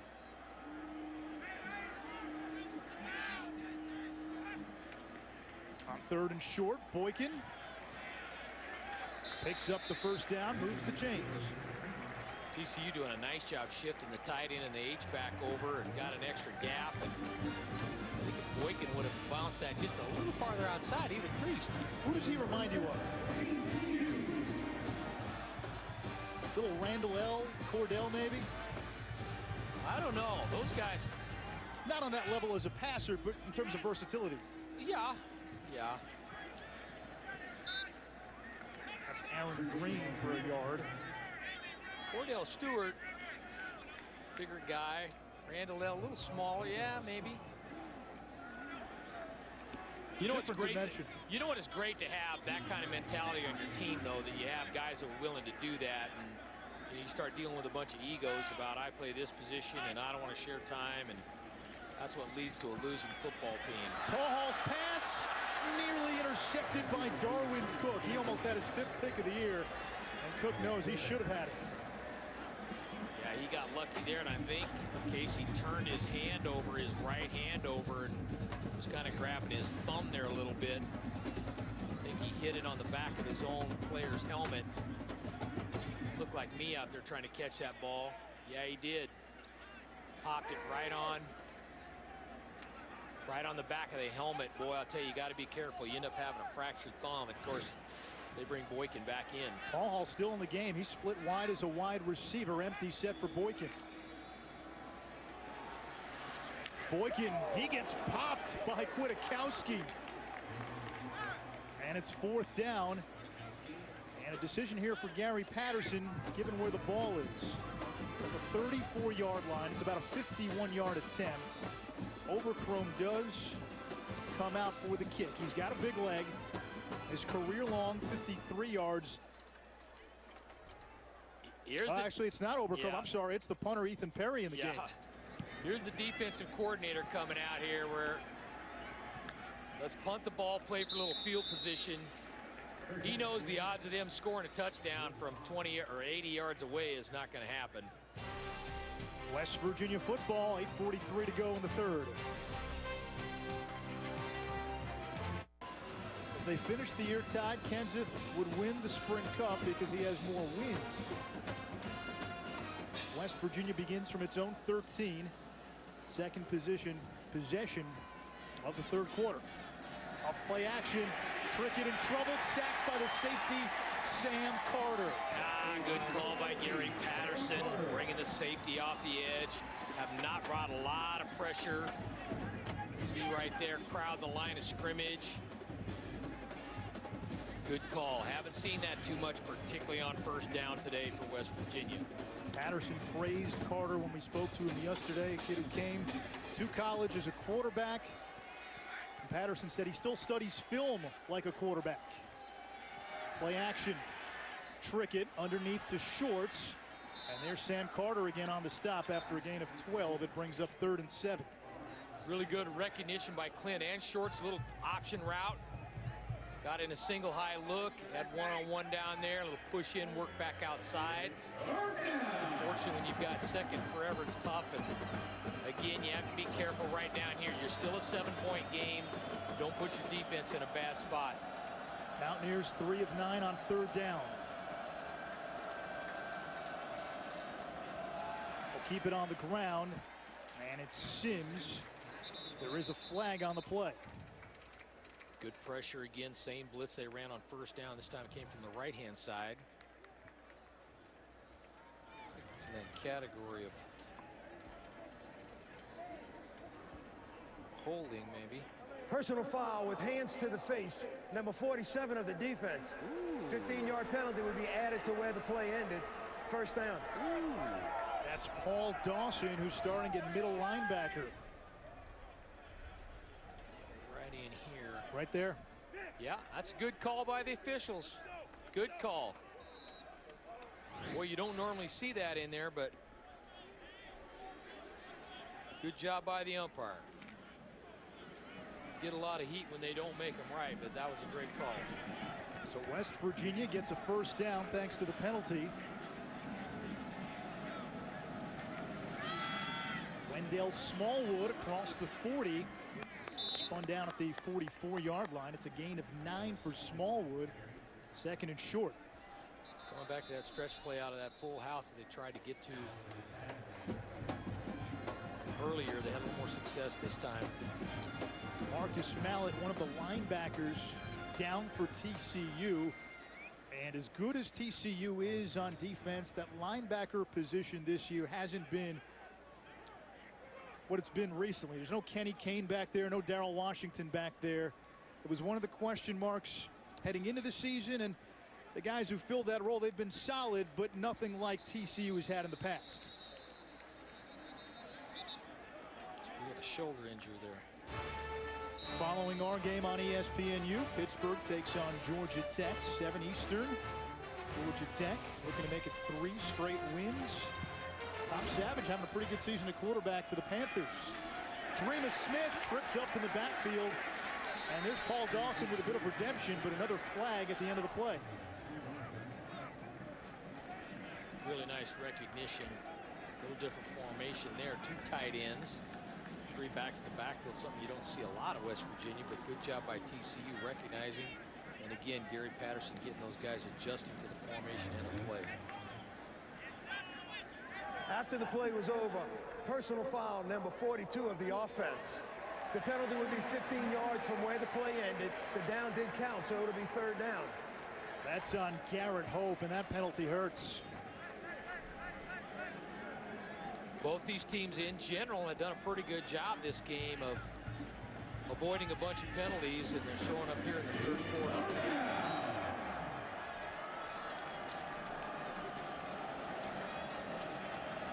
Dana Holgorsen with his game plan on a pretty small piece of paper. Sometimes I think his predecessor is a mentor. Mike Leach has it on a napkin, but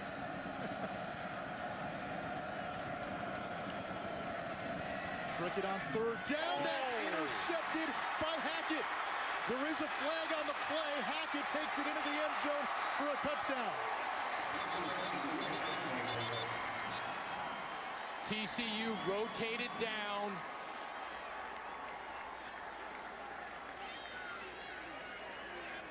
Sam Carter rotated. Holding number 2 of the defense on an eligible receiver. The penalty is 10 yards from the previous spot, and it'll be a first down. A rare mistake by the All-American and Thorpe Award semifinalist Jason Verrett. Doesn't happen very often, and certainly he's kind of got the skill. He doesn't have to do that, but sometimes that happens. Now you're going to see we're going to rotate down inside. Clint doesn't quite see that. This is the first time out of the second half called by West Virginia. Timeout by Dana Holgorsen with 6:11 to go in the third, and he's upset with his quarterback, Clint Trickett. Well, he's probably upset again. Quarterbacks sometimes get it in their mind. I'm going there. They see the snap, or they see the pre-snap look, and you just ignore what your eyes should be looking at. And clearly they rotated down. He should have seen it, and he didn't.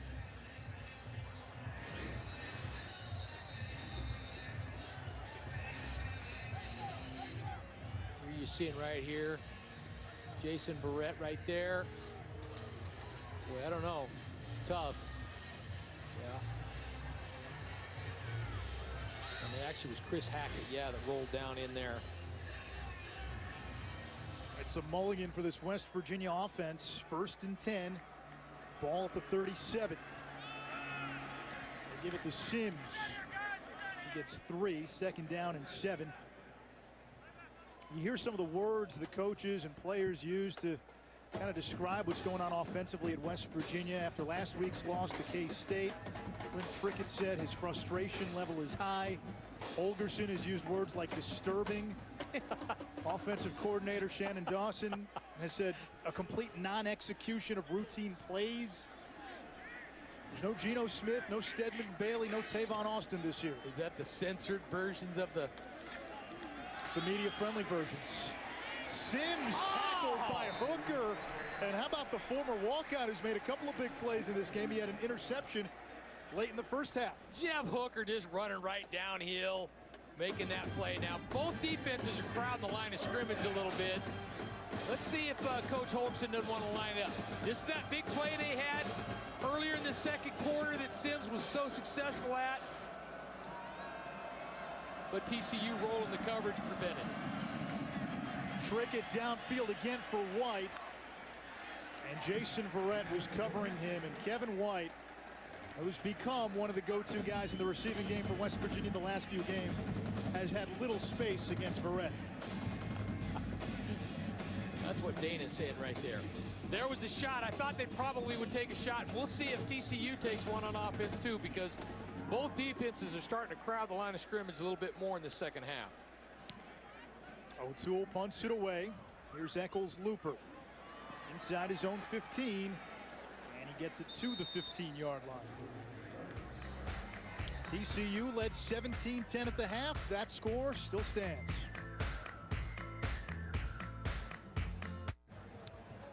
Both West Virginia and TCU need to go 3-1 in November to become bowl eligible. Both have 2 should-win games on their schedule, 1 reach game, and that essentially makes this game the swing game.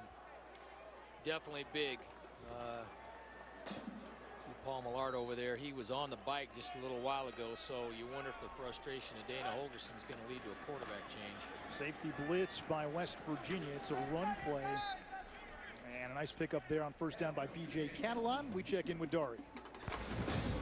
Guys, time for Sports Center right now, presented by Cabela's, Kansas and Texas. Jake Heaps, hit by Cedric Reed, fumbles. Chris Whaley scoops and scores. Remember, he had the pick 6 against Oklahoma. 2 touchdowns for Whaley, 21-6. Hook 'em horns, guys. All right, thank you, Dari. 2nd and 7. TCU coming up on 4 minutes to play here in the 3rd. Paul Hall finds David Porter. And Porter with a first down, tackled by the sophomore Carl Joseph. Porter's the only TCU wide receiver this year with a 100-yard game. Did it against Kansas back on October 12th. West Virginia brought K.J. Dillon off the edge. He elected to take a shot on Casey Paul Hall. Maybe could have jumped up and batted the ball. Back to the air. Paul Hall completes. And that's a gain of 4. It's Boykin again. The catch for Trevon Boykin.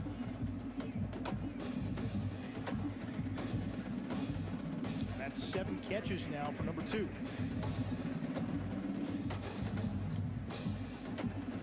Boykin's a guy that'll line up all over the field. He was the quarterback when Paul Hall was out with that broken arm, and moving back to wide receiver.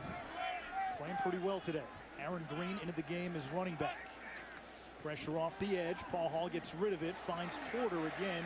Joseph there on the stop. And Paul Hall down at about the 22-yard line and slow to get up. Boy, he is one tough kid. They've had success out of that formation. Faking the inside run, but they're bringing pressure, so he pulls it and pays for it. A.J. Dillon with the hit that time. The reception good enough for a first down. Impressive outing by Casey Paul Hall, not only in his efficiency in throwing, but his toughness. Low snap. Paul Hall under pressure, and he's sacked. Noble Wachachukwu. Good job on the name. Pressure inside. Comes off the right side. Guard was kicking outside. Eric Tosh was kicking outside. Should have stayed inside. Came unblocked. Wachachukwu from Wiley, Texas, which is a little more than an hour from Fort Worth. A lot of players within an hour of Fort Worth. Yeah. Again, pressure, little screen pass. Here's Catalan. Chased by Kwiatkowski, tackled by Joseph after a gain of 6. And it's 3rd and long for TCU. And after that promising start early in the game when TCU had 3 straight scoring drives, they've struggled here to move the ball against this West Virginia defense. Very little running game, and the pressure of West Virginia has really allowed them to get to Casey Paul Hall and limit some of those bigger plays. Paul Hall 269 yards passing. That's a season best in terms of pass yards for TCU.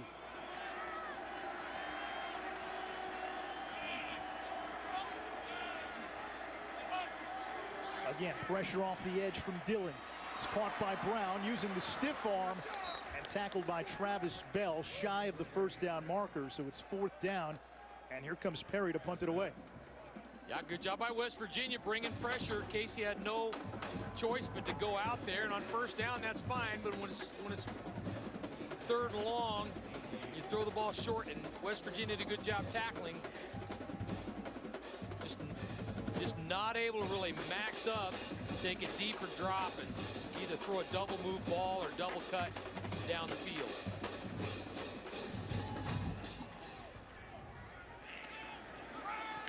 Jordan Thompson waiting for this one. Fair catch signal. Makes it at the 11-yard line, a 46-yard punt.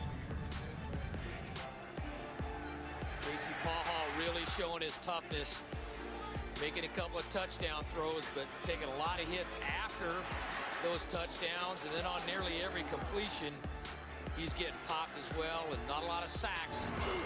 There's one right there, but certainly a lot of knockdowns.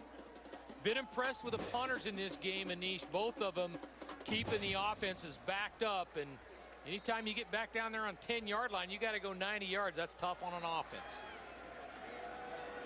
Final 24 seconds of the 3rd quarter.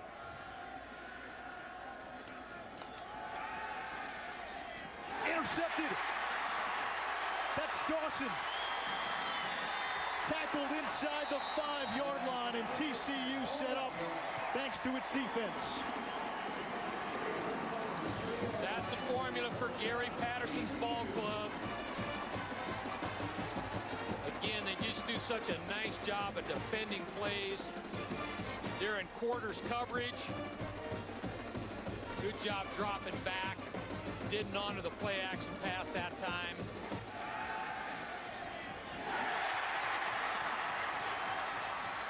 And Clint Trickett knew it. Trickett got away with one on West Virginia's last possession when Chris Hackett had an interception that was actually called back because of a penalty. But that time, Paul Dawson makes him pay. Boykin in at quarterback, 1st and goal from the 2. Boykin trying to get to the outside. And he lost a couple of yards, and it looks like he lost the football. Getting back to that same power play they ran in short yardage before. West Virginia did a good job adjusting. West Virginia gets it back.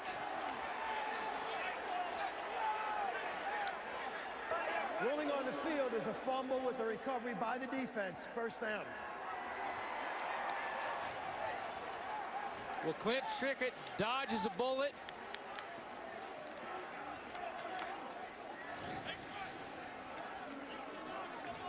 Ball was recovered by Jared Baker in there. Looked like the ball got out well before the knee went out when he went down.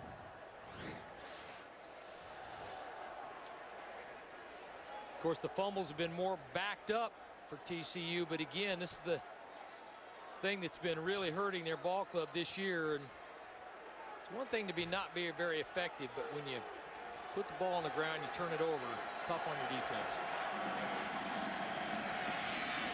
Sims right back to the line of scrimmage, and that takes us to the 4th quarter. Nobody scored in that 3rd quarter. Both teams trading turnovers. And the final 25 seconds of that 3rd. We go to the 4th. It's a 1-touchdown game in Fort Worth.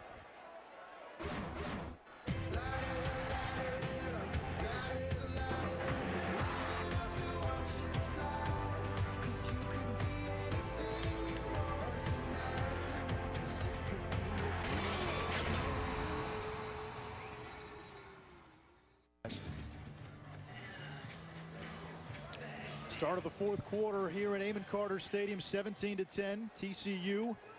The legendary Arkansas head coach Frank Broyles used to have a saying, they always remember what you do in November. Both these teams need a November to remember. Otherwise, they're not going to have a postseason game or a bowl game. Got to finish. You have to finish, and you have to wonder if the opportunities that keep escaping TCU come back to haunt you, even though West Virginia is backed up. 2nd and 10, Mountaineers from their own 3.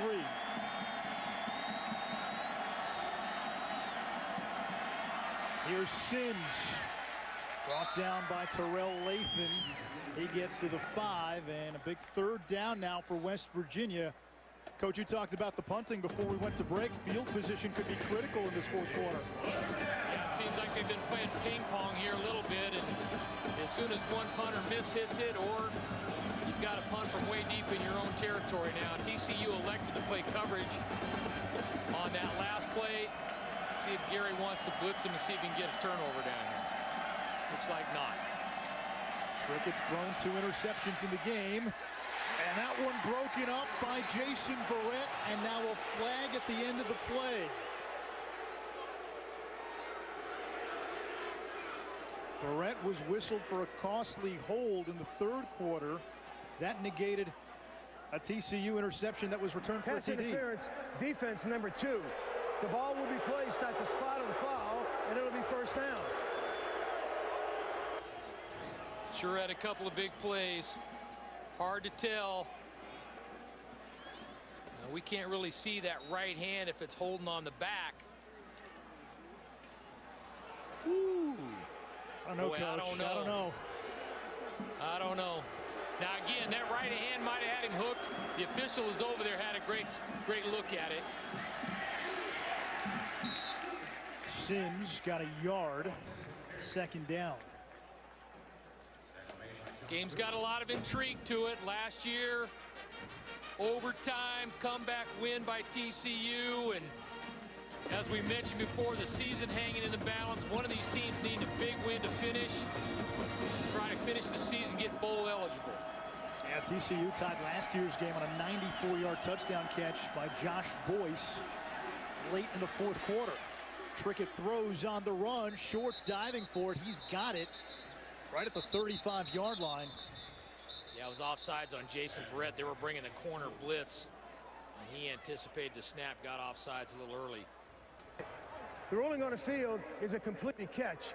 We also had an offside violation, number 2 of the defense. That foul will be declined. First down. Tough second half for Verrett. Yeah, you know, it's hard sometimes. You're such a great player and you don't get as much action as you normally would. Well, you got to give to Clint Trickett. He's making some plays now. Good job getting out, eyes down the field. That's a good call. Trickett going downfield. And it's caught by Da'Keil Shorts. West Virginia in business. Oh, I was just saying, boy, when you can't knock the door down, the door knocks you down, and sometimes that happens. And Clint Trickett, West Virginia, boy, you got to give number 9 some credit now. This kid he's playing some football. That was a great throw, good read. We've mentioned he's a good anticipator. And he's showing some accuracy here today that he hasn't displayed in the other games. 38 yards to the true freshman Shorts. Smallwood goes wide. He gets it, and he's taken down by the ankles. And on the tackle, that time Sam Carter. Short gain. I think you might be just in 4-down territory right now. You haven't had a lot of opportunities to score. You might just make a decision right now. We got 3 downs to get a first down. A lot of time left in the game, but given where the field position's been, you probably try to get 7 out of this trip. Sims 121 rush yards in the backfield. Trickett throws over the middle, incomplete. Rare target that time to the tight end, Cody Clay. Clay really a jack of all. Tight end, H-back, receiver.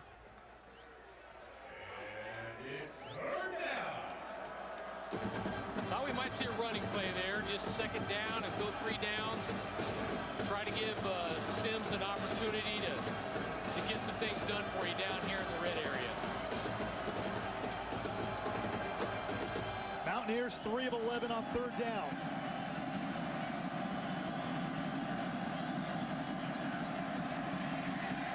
Trickett's pass nearly picked off. Sam Carter almost had it, and boy, he had a lane all the way to the other end zone. Yeah, it just seems like Clint sometimes just has a hard time gauging TCU playing 4-on-3 over there and just not seeing the defender coming out of the inside part of the field. Josh Lambert in to attempt a 42-yard field goal.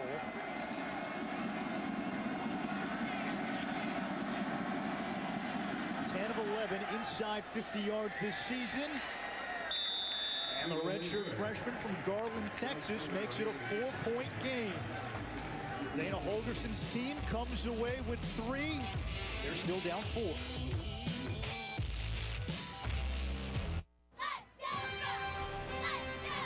ESPNU College Football All-State Game of the Week. Brought to you by Allstate Insurance, proud supporters of college football. Are you in good hands? TCU has been to a bowl game 8 straight seasons. Gary Patterson's team clinging to a 4-point lead. The Horned Frogs scored on 3 of their first 4 possessions. Have not scored since. 7 straight possessions without a point. They'll get the ball here, and you look at what's happened since those first 4 drives. 34 plays, 131 yards. That's 4 yards a pop pedestrian. Yeah, they had the big throw to Josh Doxson in the first half, which really keyed the 1 touchdown drive. And they've tried to throw the ball deep a little bit, but unable to hit it.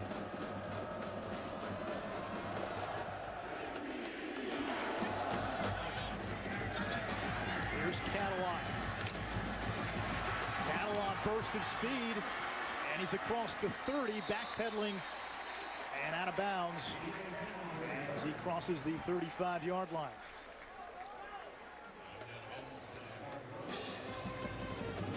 Last time TCU had the football, turnovers cost them. They got the big turnover. Paul Dawson's interception set up a 1st and goal inside the 5. The very next play, Trevon Boykin fumbled the football. West Virginia recovered. Mountaineers drive down, end up getting 3 points. High and tight. 5 points of contact, especially down there in the red zone. Every coach went in trouble double. See if TCU can get a little bit of running game going to help Casey out. Paul Hall to the air, throws it in traffic. Ishmael Banks with a spectacular pick. Got a penalty back here. Might be roughing the quarterback or a holding. Looks like it's going to go against TCU. And it's mine.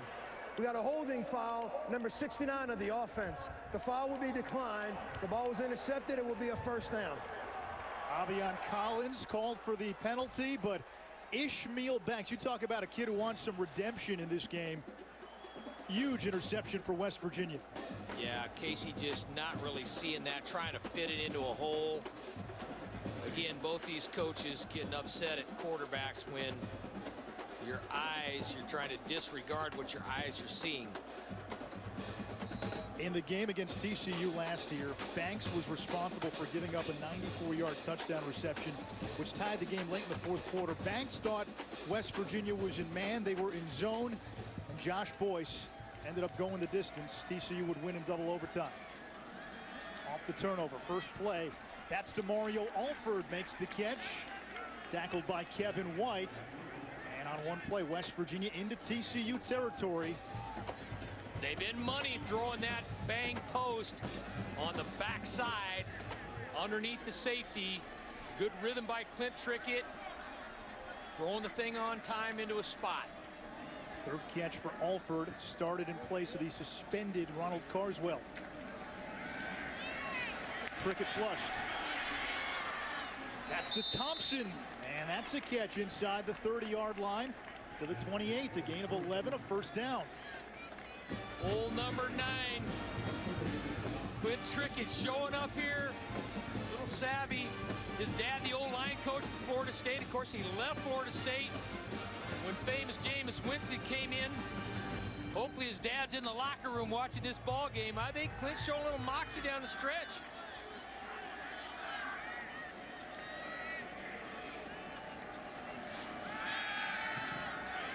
Trickett.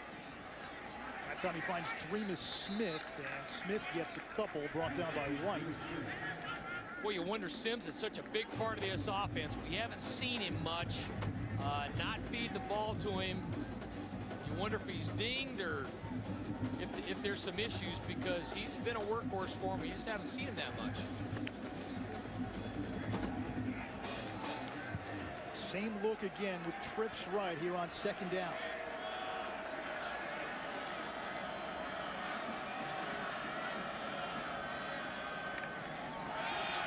Dreamus Smith, JUCO transfer at Butler Community College, picks up 6, and it'll bring up 3rd down and short. Really good chess match going on between these two coaches. Just watching the adjustments, and then you've got 2 head coaches. You know, Dana's running the air offense, and Gary Patterson's running the TCU defense. 2 experienced quality coaches doing a great job of chess match. Keel Shorts back in the game on 3rd down. TCU brings pressure. Trickett chased, finds Smith. He's got a 1st down inside the 15-yard line on a 1st down for the Mountaineers, a gain of 10. Well, some of those adjectives that the West Virginia coaches used to describe the offense, Clint going play action, he sees it, buys himself enough time, eyes downfield, finds his check down route. Number 9 get a little redemption this week for West Virginia. Dana Holgorsen said his command of the offense was improving. We're seeing it on this drive. And There's Dreamus Smith again. He got 3. It'll bring up 2nd and 7. Jonathan Anderson with the tackle.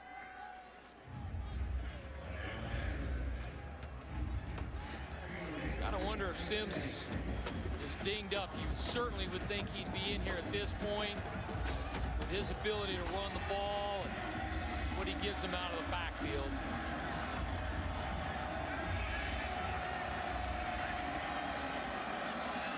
They'll fake it to Sims. Rather Smith. Here's Cody Clay. Touchdown. And West Virginia's got the lead with 8:55 to go in the 4th. Running the naked bootleg. First time today. Obviously, we talked about before, the tight end not a huge. That looks like a touchdown. The hand, the palm of the hand can hit the ground. The hand was good. I was looking a little bit at the right knee, but I think it is in there. Didn't see an elbow go down. The ruling on the field of a touchdown is under further review. It would be Clay's first touchdown of the season. Our referee's got the best voice of most referees. Have you noticed that? He's got a good little swagger to him right there. He does. I think they'll keep this one a touchdown. Just Anish, watch the knee and see if the knee right knee. No, I think he's over. I think he's in. Yep. Right hand goes down. That's allowed as long as that hand's not out of bounds. Yeah. That was a heck of an athletic move. Get that ball in there. Hand is good. Good play call by Dana. First time they've used it today. Again, not throwing the ball a bunch to the tight end. Everybody in America running a ton of naked because they use the tight end a bunch, but not necessarily West Virginia. After further review, the ruling on the field stands. Touchdown. There you go. Well, Coach, we were looking for a spark from Clint Trickett. This is his 5th start in the 4th quarter. 8 of 10, 106. And the touchdown pass we just saw to Cody Clay. Yeah, and really in a lot of those plays, Anish, you know, he had to use his feet a little bit, had to get his eyes. It wasn't all just really clean. He kind of had to do some stuff to deliver the football. And that's something that they've worked on with him. Going through progressions, making reads. Big point after here by Lambert. That kick is good.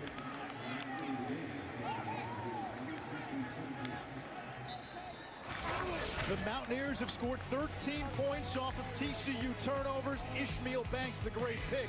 Cody Clay, the payoff.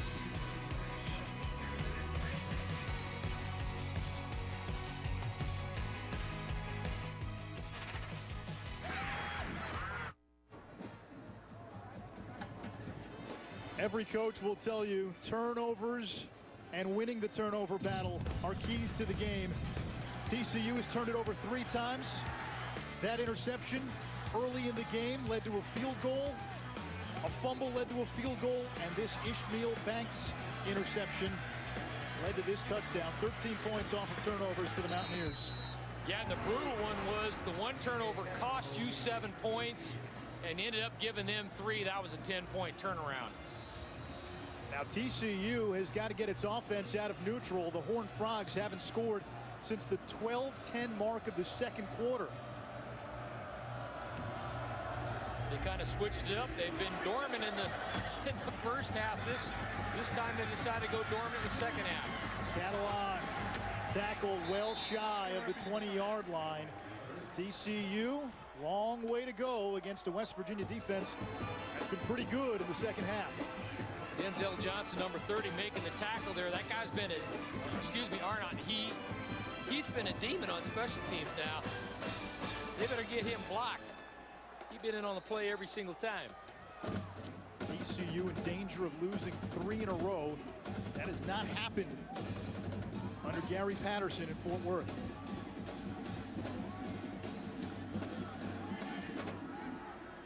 A lot of ball to be played.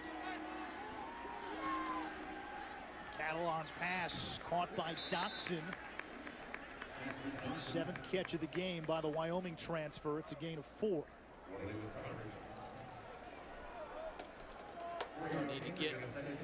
Need to get back in rhythm. Get back into some of those play action plays where he's able to read it and or pull it.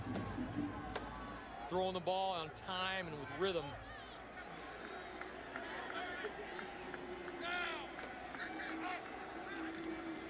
Ball pumps, throws, and that's batted down. Carl Joseph, the true sophomore, flew in there. Wow, what a great read. Just dodged a bullet right there. I was just going to say West Virginia had some success with pressure. They brought it off the edge there. That time they made Casey pause just a hair. He needs to throw that ball on time or send it out of bounds. We talked about at the top of our broadcast, West Virginia has struggled closing out games. Up by 3, 8:10 to go. Last week, Kansas State scored 28 unanswered in the second half against West Virginia. The week before, Texas Tech, 21 in a row. This is the first time out of the second half called by TCU. TCU calls timeout. Big 3rd and 6 for the Horned Frogs.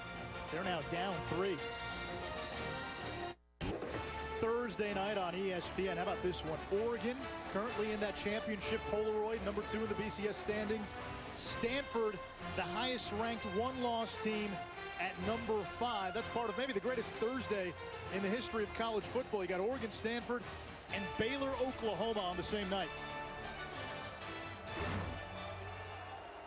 What do you think? You like Oregon or Stanford in that game? Boy, I don't know.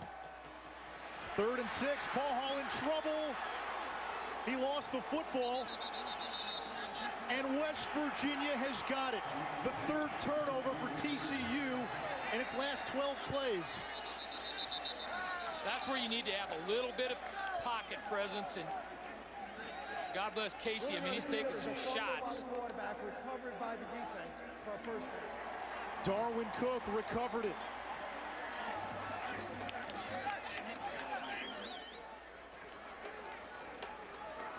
Yeah, you just got to have a little pocket presence there.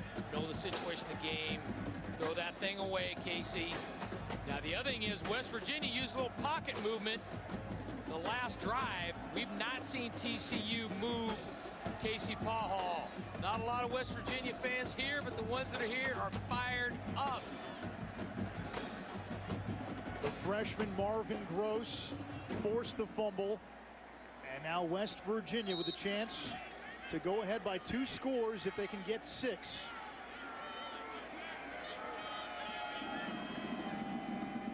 From the 17, Trickett wanted 6, incomplete, intended to DeKeel Shorts. Ooh, he was double covered, but boy, he threw a nice ball. He threw it where only his guy could get it. Shorts got there great. Again, the thing I like about Clint, he's throwing the ball on time and throwing it to an open spot. If his guy can get it, fine. Now we see Sims back in the game. You'd think he'd get a few touches down here. I thought maybe they're going to throw him the ball out in the flat, and that last one be elected not to. They got that diamond formation. Smith to deep back. Sims and Clay flank Trickett. And Sims in motion. And here is Charles Sims. And he gets 5. It'll bring up 3rd and 5. Sims 126 yards on the day. That is a season high. You know, you've got a 1-score lead if you're West Virginia right now. You're up by 3. You play for the field goal where you're still only 1 score away. Still a lot of time on the clock. You're probably thinking field goal at this point. See how close you get on this play. Remember, TCU hasn't scored since early in the second quarter.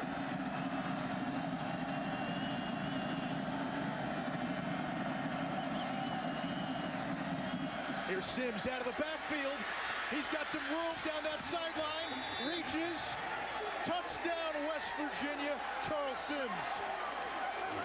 Nice little comeback play. The same formation, same motion. Get it to your playmaker in space. Gary got out leverage there. His defenses Usually so good at adjusting to every formation and every play.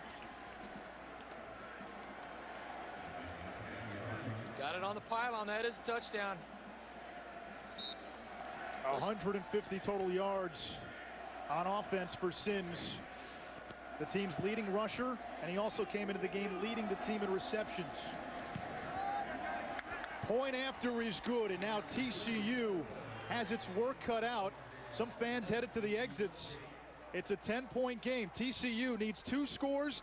They haven't scored since 12-10 in the second quarter. Another turnover. And again, it leads to 6 for the Mountaineers.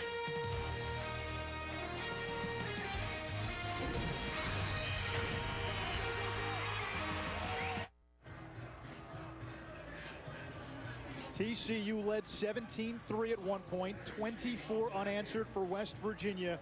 17 of those points coming on 3 TCU turnovers. The Horned Frogs turning it over on 3 of their last 5 plays. There's so many tipping points that happen in a game, and the fumble by Boykin after the interception was a big momentum crusher for TCU. Catalan out across the 25-yard line, and turnovers have been the story here in the second half. There's the Boykin fumble when TCU had a chance to punch it in for 6. Ishmael Banks, the interception for West Virginia. That led to a touchdown. Paul Hall fumbles. And Charles Sims with a touchdown reception, his second touchdown of the game. He had one rushing in the first half. And it's tough because Casey's played a great game and showed a whole bunch of toughness, but you got to be smart. Both of those were on him. He forced the ball in there, then you got to throw the ball on time, not hang on to it. You know the pocket's collapsing. Pendulum is swung here. Darwin Cook tried to rip it away from the receiver. Boykin picks up 8 yards, second down and 2, and TCU needs points on this drive. They haven't scored again since early in the second quarter. Now they need points, but I mean, there's plenty of time. They've got 2 timeouts. Be smart. Here's David Porter, makes the catch, turns upfield, and he's got a first down for the Horned Frogs. Carl Joseph made the tackle. It's one of the benefits of the teams that run no huddle all the time. It's just what they do. So you don't technically have to take a lot of time to score. You're used to going fast and using that clock. 4-man rush. Paul Hall underneath to Brown. Darwin Cook was spinning him around. It's a gain of 5 as the whistle blows. A little bit of pressure early on from West Virginia. Opted to drop back and play 2 deep there. They've had a little more success with the pressure than playing off, but you don't want to. Here's the blitz. Paul Hall gets rid of it. Jordan Moore across midfield, using his blocker, still on his feet. And he gets to the 37-yard line of West Virginia. It's an 18-yard pickup by Jordan Moore, the sophomore from Atlanta. Good call. Got a little pressure coming off the TCU left side and screening that way. Probably should have had more than that. They had a couple blockers out there and got a little tight to his offensive lineman. Needed to stay back a little bit and use that block. Paul Hall throws it away. Closest receiver was Doxson at 2nd and 10. There you go, Casey. That's what you want to do. Throw the ball on time. Don't like it. Get it out. Brandon Golson down on the field for West Virginia. He's their dynamic linebacker. Yeah, he would be a loss. Golson done a nice job collapsing the pocket and really skinning the edge between he and Clark. They've done a great job getting up the field, even when they just rush 4 guys, or as happened in the end of the first half, 3. Golson's been a playmaker, tied for 3rd in the FBS with 4 forced fumbles. Had his 4th sack of the year earlier in this game.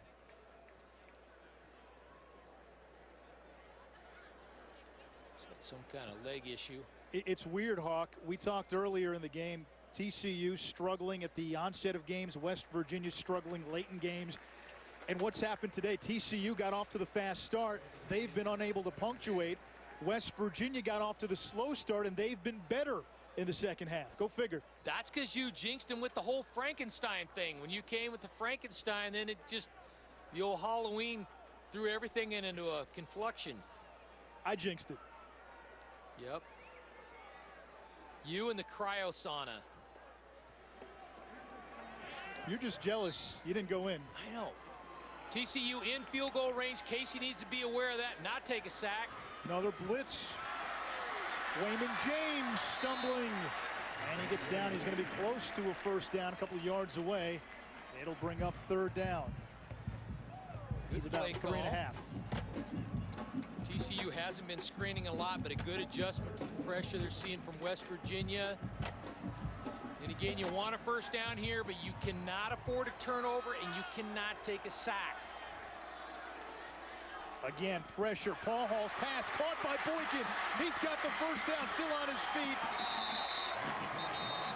And Boykin down to the 15-yard line, a 17-yard gain. Nice set of answers by TCU. Coming back, quick rhythm throws, and the screen game. Let's see if now West Virginia elects to play off a little bit because TCU's had answers to the pressure. 9 catches for Trevon Boykin today. Did have the costly fumble, though. Paul Hall with some time this time. There's Doxson. He's down inside the 5. It's 1st and goal.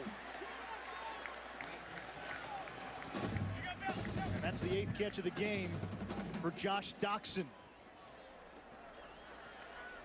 And he and Darwin Cook slow to get up.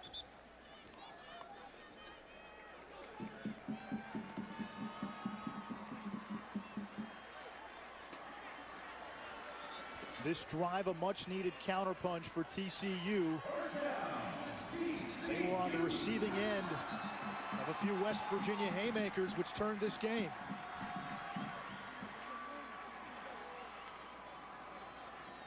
Here's a formation where TCU's been running a lead Would and then stop the pulling game it. due to an injury of number 25 of the defense. He needs to leave for 1 play.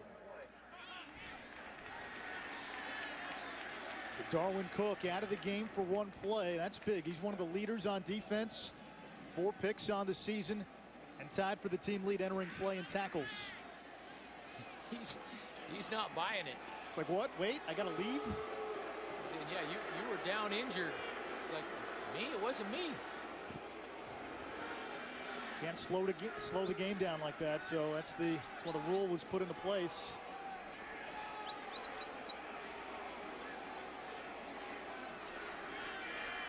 Whether it's legitimate or not.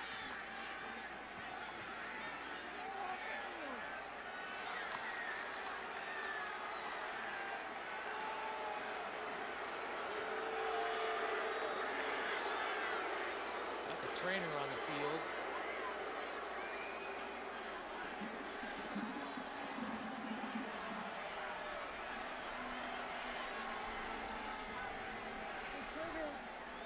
There was the whole issue, remember, with guys going down to give the defense a chance to catch their breath. The clock was stopped for the first down, not for an injury to number 25. He's allowed to return to the game.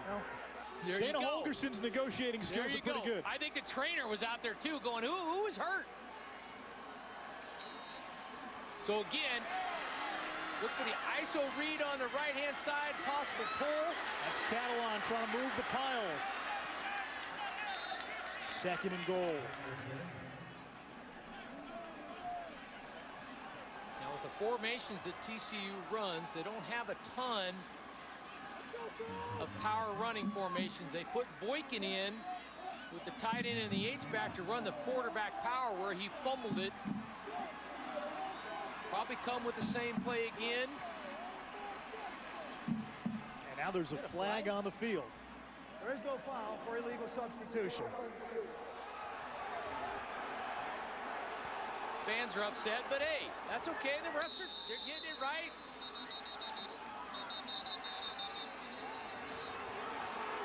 Another whistle.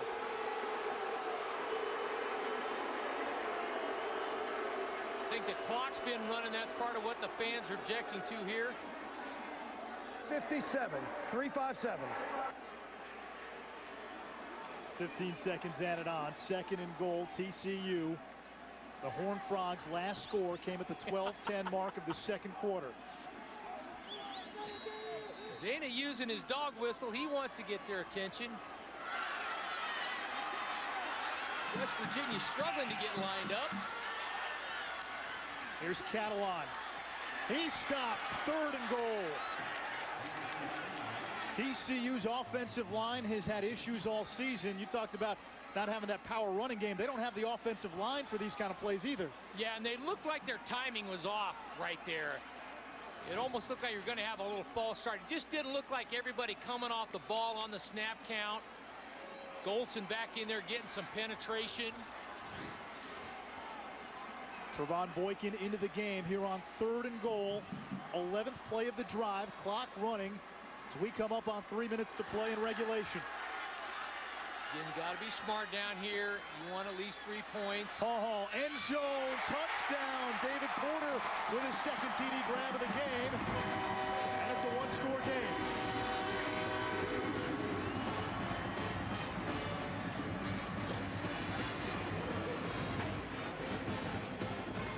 Really nice job just reading off the middle backer. Boy, got tipped just a hair, but he got it in there. Quarterbacks work on those throws a lot, and many times kind of throwing it for the crossbar and having your guy just go up and make a play and come down to the back of the end zone. This to make it a 3-point game. Kick by Oberchrome is good. 11 plays, 73 yards in 4 minutes and 4 seconds. A 3-point game with 3 to go.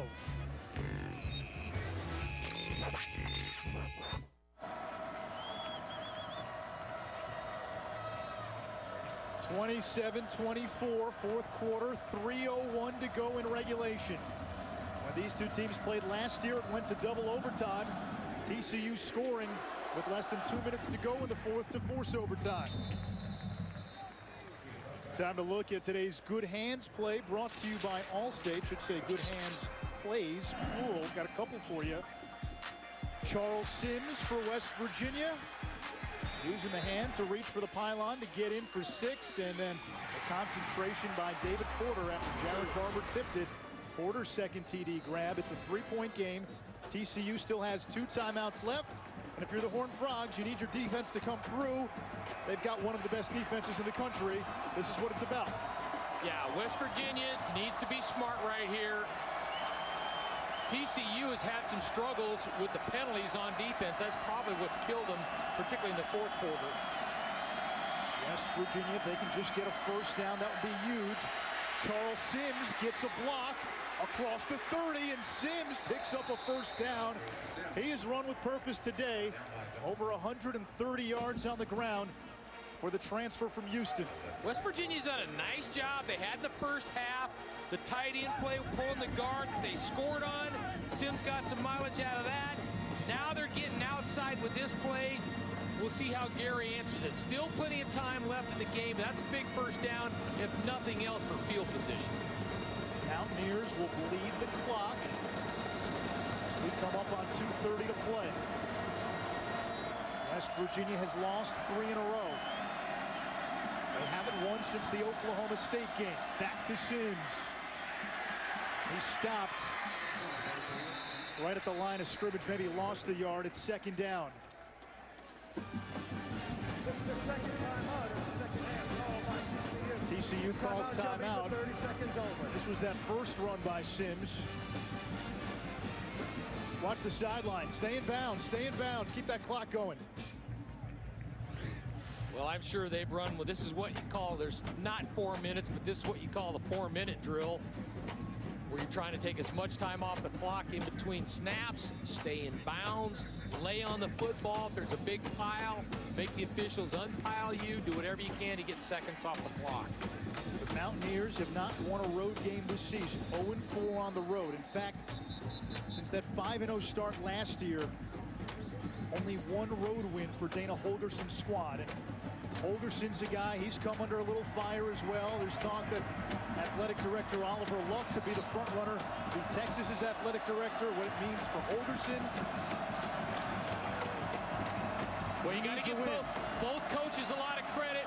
TCU with a 2-game losing streak, and West Virginia with 3 games, and both these guys are playing. How about this? Trickett throws it. He gets Smallwood, And Smallwood tackled shy of the 40 by Jonathan Anderson.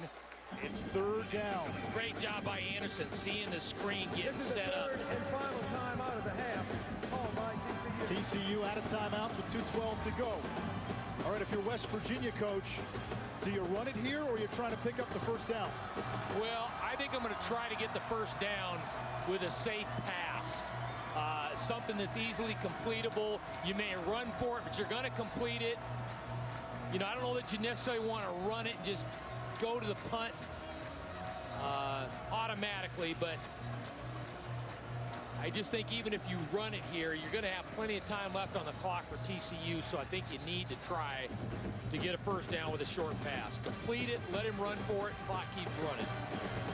The Mountaineers 5 of 14 on third down today. Season average 30%. Third down and 7. TCU out of timeouts. Here's that full house formation. The diamond look, see if they motion over. Try to run that outside play with Sims one more time. Press coverage on the outside. They'll keep it on the ground. Tremus Smith gets a yard. It's fourth down, and West Virginia is going to let the clock run down as we're under 2 minutes to play in regulation. The Mountaineers will have to punt. TCU will get the ball back, but no timeouts. Could be a repeat of last year. TCU coming back, kicking a field goal late. We know that Oberkrom's got a leg on him, and he's got some distance. Oberkrom attempted a 54-yarder last week. Had the distance, but was wide by about 10 feet. And he hit a 53-yarder in TCU's bowl game against Michigan State last season. By West Virginia. The timeout shall be 30 seconds only. Timeout West Virginia, 1:27 to go. Their second timeout, they have one remaining.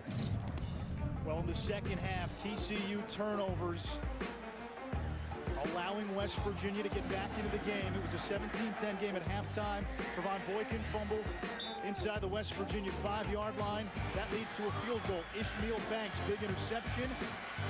Cody Clay reaching, gets the touchdown. Casey Paul Hall fumbles. That led to a touchdown catch by Charles Sims. Yeah, it's one thing when you turn it over, but it's another when the offense comes back and converts it into points. So, you know, kudos to West Virginia. Nick Boomstash O'Toole has been a weapon in the punting game for West Virginia. 1:30.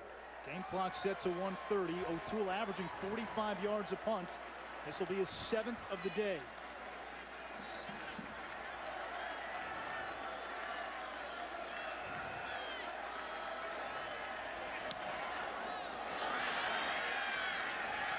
This one takes a TCU bounce. And it's going to be marked dead. Only a 27-yard punt with 1:19 left in regulation. We check in with Dari.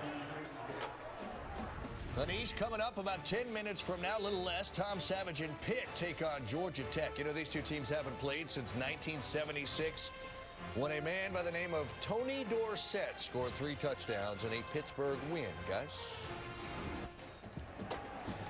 TCU and West Virginia have only played twice before. TCU won in double overtime last year. West Virginia won the 1984 Blue Bonnet Bowl at the Houston Astrodome. Horned Frogs out of timeouts. Paul Hall finds Brown, breaks the tackle, and he gets out of bounds. He's to be marked out at the 45-yard line. It's a first down, a gain of 12, and only 5 seconds off the clock. That's all you need. And Anish, I think sometimes, guys, you need to throw for 5 and run for 5. You got to think about it in 10-yard chunks right here. You don't need to get the ball way down the field. 3-man rush. Paul Hall's pass hauled in by Porter. It's another first down. And a play finally blown dead after a gain of 13 yards. TCU close to field goal range. What a great play by Porter. Other than the end of the first half, West Virginia now, a little out cut, throwing in the right spot. Low snap. Paul Hall complete to Boykin, tackled by Dillon. Now you're getting in that red area if you're West Virginia, where you might want to start thinking about heating them up. Try to get a little pressure right here, get a sack, knock him back a little bit. Looks like West Virginia going to elect to rush 3 again, drop an 8. They haven't seen that except for the end of the first half. And now West Virginia wants a timeout. That last play good for a first down. This is the third and final timeout of the game, called by West Virginia. So both teams, for 30 seconds only. Both teams out of timeouts, 52 seconds left. TCU in field goal range from here. It's about a 49-yarder. This was last year. West Virginia had Geno Smith and Stedman Bailey and Tavon Austin. We went into double overtime.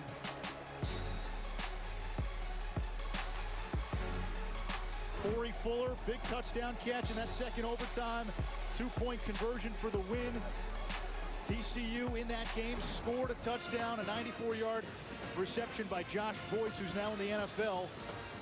He, along with Sky Dawson. And TCU able to pull it out, and that was sort of when West Virginia was in its little free fall after that great start. Yeah, now they're reminding Casey right here to be smart. Your kicker has a chance to tie the football game. Now, that being said, I don't know if you want to specifically play for the field goal, but be smart. Can't take a sack, can't turn it over. That's Boykin. It's for 4. The clock's going to roll. You've got to be careful. 40 seconds. You've got to be careful when you have no timeouts. You don't want to run it down so close that you get in problems with your. There you go. That's close right there. Good job, Casey. Incomplete. Third down. Marvin Gross with the pressure. 30 seconds left. Are you thinking run play? Center the ball. Give your kicker a shot from the middle of the field. No timeouts. You don't want to do the Wisconsin center, that's for sure. That's right, yeah. You know, I don't know. 30 seconds, can you get your field goal team out there? Yeah, you can. I'd almost prefer to have the clock stopped and get your field goal team out there. So maybe you go ahead and kick the field goal on third down. I don't know. I don't want the clock running right here. I'll tell you that right now. Paul Hall's going to take a shot for Slanina. Okay. Out of bounds. 4th down, 45-yard field goal attempt coming from Jaden Oberchrome. That green line you saw on your screen, that's his field goal range, so well within his range. That's good. You don't want the clock running. You don't want to go hurry up field goal. You can certainly get it done in anything that's 20 seconds or more. Career long is 53. This is a 45-yarder, his season long 46. Kick is up. And Oberchrome has tied it with 19 seconds left in regulation. What a ball game. Great coaching, great plays on each side. Two teams struggling to get a much-needed win on losing streaks. Impressive. With room to spare. There were a number of fans who left early, Hawk. Yeah, good for them. You know what I mean? Front runners. You know what? Stick in there. If you're a fan, stay there and support your team. Front runners headed for the parking lot and the freeway. Stick around and support your team. Still 19 seconds left in regulation, 27-27. We appear to be on the verge of overtime again. And this is a must-win. Coaches won't say it's a must-win. West Virginia defensive tackle Shaq Rowell said earlier this week, the winner of this game is going bowling, the loser ain't. He said that's it, point blank. Stakes high.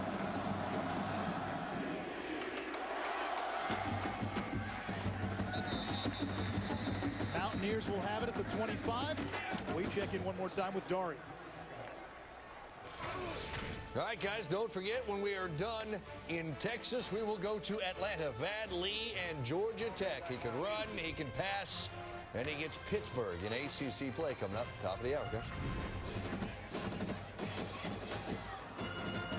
19 seconds to go.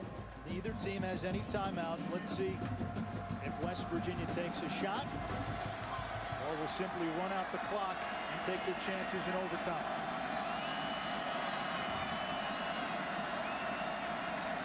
There's your answer. Charles Sims. Boy, give kicker Jaden Obercrom. That's not that easy. It really isn't. You've got all that pressure on you. It seems like, oh yeah, no chip shot. You got all that pressure. You got ants crawling all over your legs. Great job. What a fourth quarter at Amon Carter Stadium. TCU went into the fourth with a 17-10 lead. West Virginia went up by 2 scores with, what, about 8 minutes to go? And then TCU with 10 points down the stretch.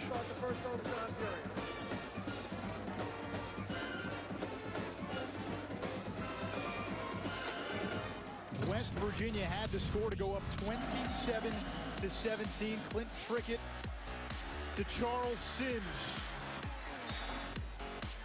And then Casey Paul Hall marching his team downfield. Jared Barber tipped the pass. David Porter able to hang on. And Jaden Obercrom with 19 seconds to go in regulation. A game-tying 45-yard field goal. And we're about to start overtime. Each team will get the ball in overtime. Here are the rules. The coin toss for the choice of offense, the defense, or the end of the field. Each team gets 1 possession from the opponent's 25-yard line. There's no game clock, only a play clock. And if we go to a third overtime, you have to go for 2. And last year, that was the gutsy call by Gary Patterson in the second overtime. Instead of playing for 1 more overtime at the point after, he said, nah, I'm going for 2 in the win. And TCU got the 2-point conversion and the win. One more time, Dari. All right, Anish, they're getting ready to get going. Aaron Donald in Pittsburgh taking on Georgia Tech. This game will begin on ESPN News. And then when we are finished in Fort Worth, we will bring it back to ESPNU. Gentlemen. It is said you have won the toss. We want to play defense first. You want to play defense first. What end of the field would you like to play on? Want to play on this end, okay. All right, so you heard it there. West Virginia will start on defense. TCU West Virginia gets the ball won first. The toss, has elected to go on defense for the first series.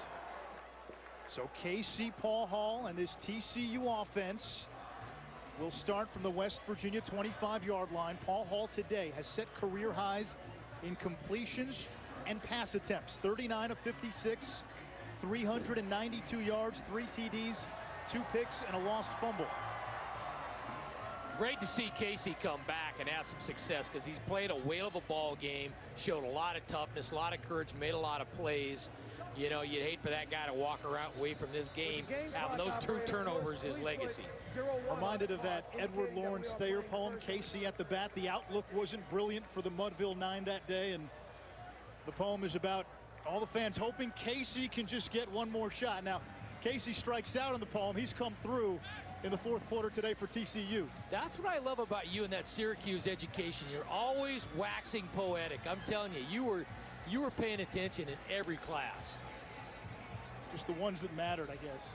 Now let's see if they go back to the screen game and the quick passing that led them on the touchdown pass or touchdown drive.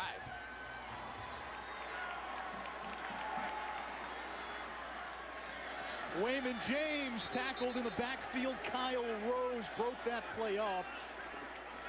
And that's not the start TCU wanted. Nice play by Rose. Ohio native from Centerville High. Getting some penetration. They've had success with that. Boy, that's not what you want, particularly in overtime. Now, Obercrom has proved that he can still kick it from there, but you certainly want to stay at least in field goal range. Ball now at the 31, 2nd down and 16. Catalan in the game at running back.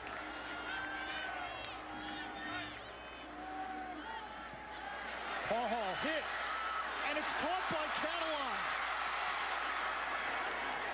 He got a yard out of that, and there's a flag at the end of the play.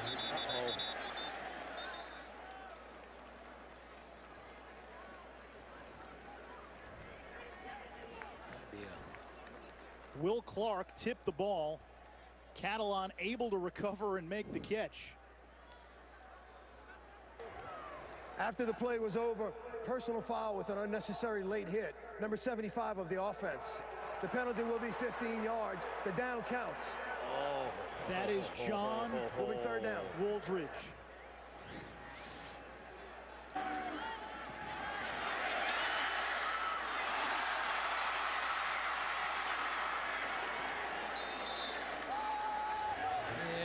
And now you're out of field goal range. That's just, yeah, that is, you got to be smart. Yeah, ball on the 45 now. Hole.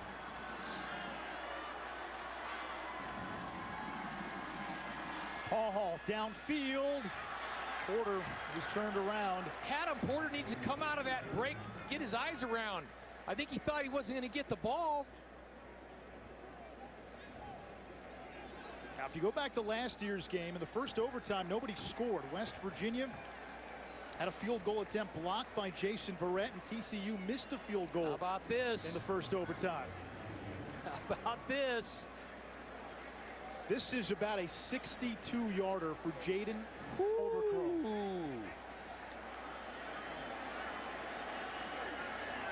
Wow. Career-long 53.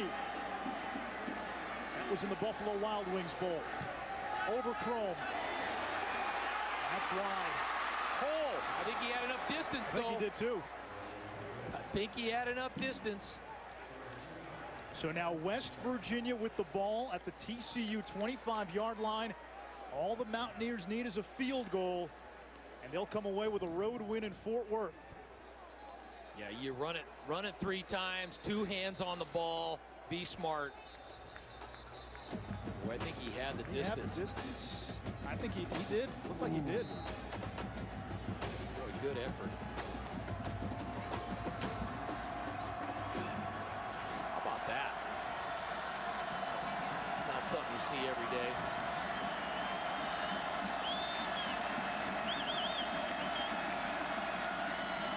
Trickett will throw it to Keel Shorts. He's tackled right at the line of scrimmage. 2nd down and 10 for Shorts. That's his 6th catch. 97 yards in the game. Entering today, in 4 previous road games, he had a total of 5 catches for 71 yards. The true freshman has come to play in hostile territory. Guy, Clint needs to be really smart here now. He needs to really take care of the football. You don't want to turn over. You don't want to sack. Old reliable Charles Sims up the gut. Inside the 15-yard line, a gain of 13, and Sims over 150 yards rushing. Simple zone play going off the left-hand side. Little gap error there, it looked like.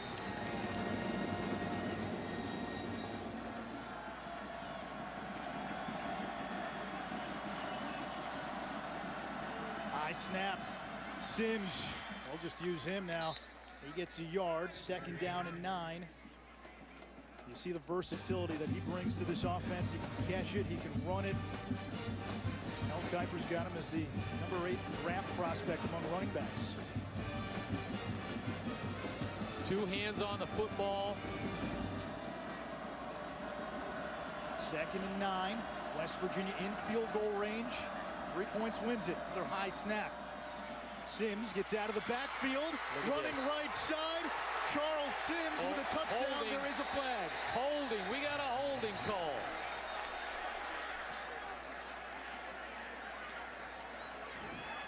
Not so fast. Holding, offense number 67. The penalty will be 10 yards from the spot of foul. Replay the down. Not only do you go back 10 yards, now you back up the field goal kicker.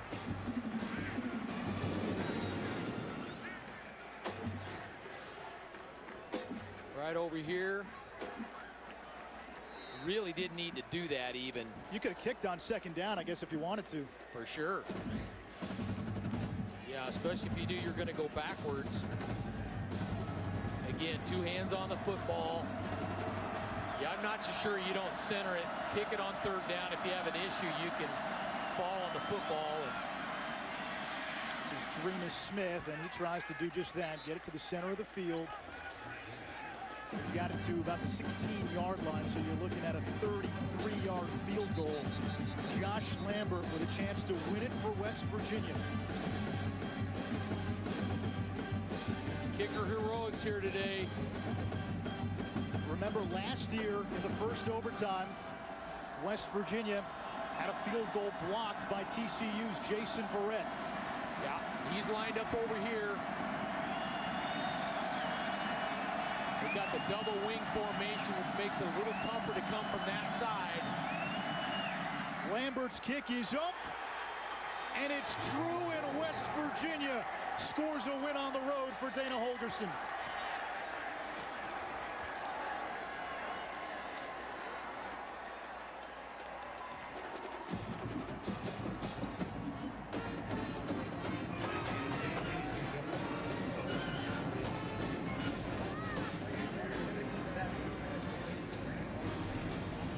Josh Lambert comes through. The Mountaineers snap a 3-game losing streak. TCU has lost 3 straight for the first time in the Gary Patterson era. A much-needed win for West Virginia. Dana Holgorsen can breathe a sigh of relief.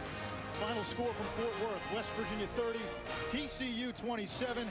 Now we send it to Atlanta. It's Pittsburgh and Georgia Tech in the ACC.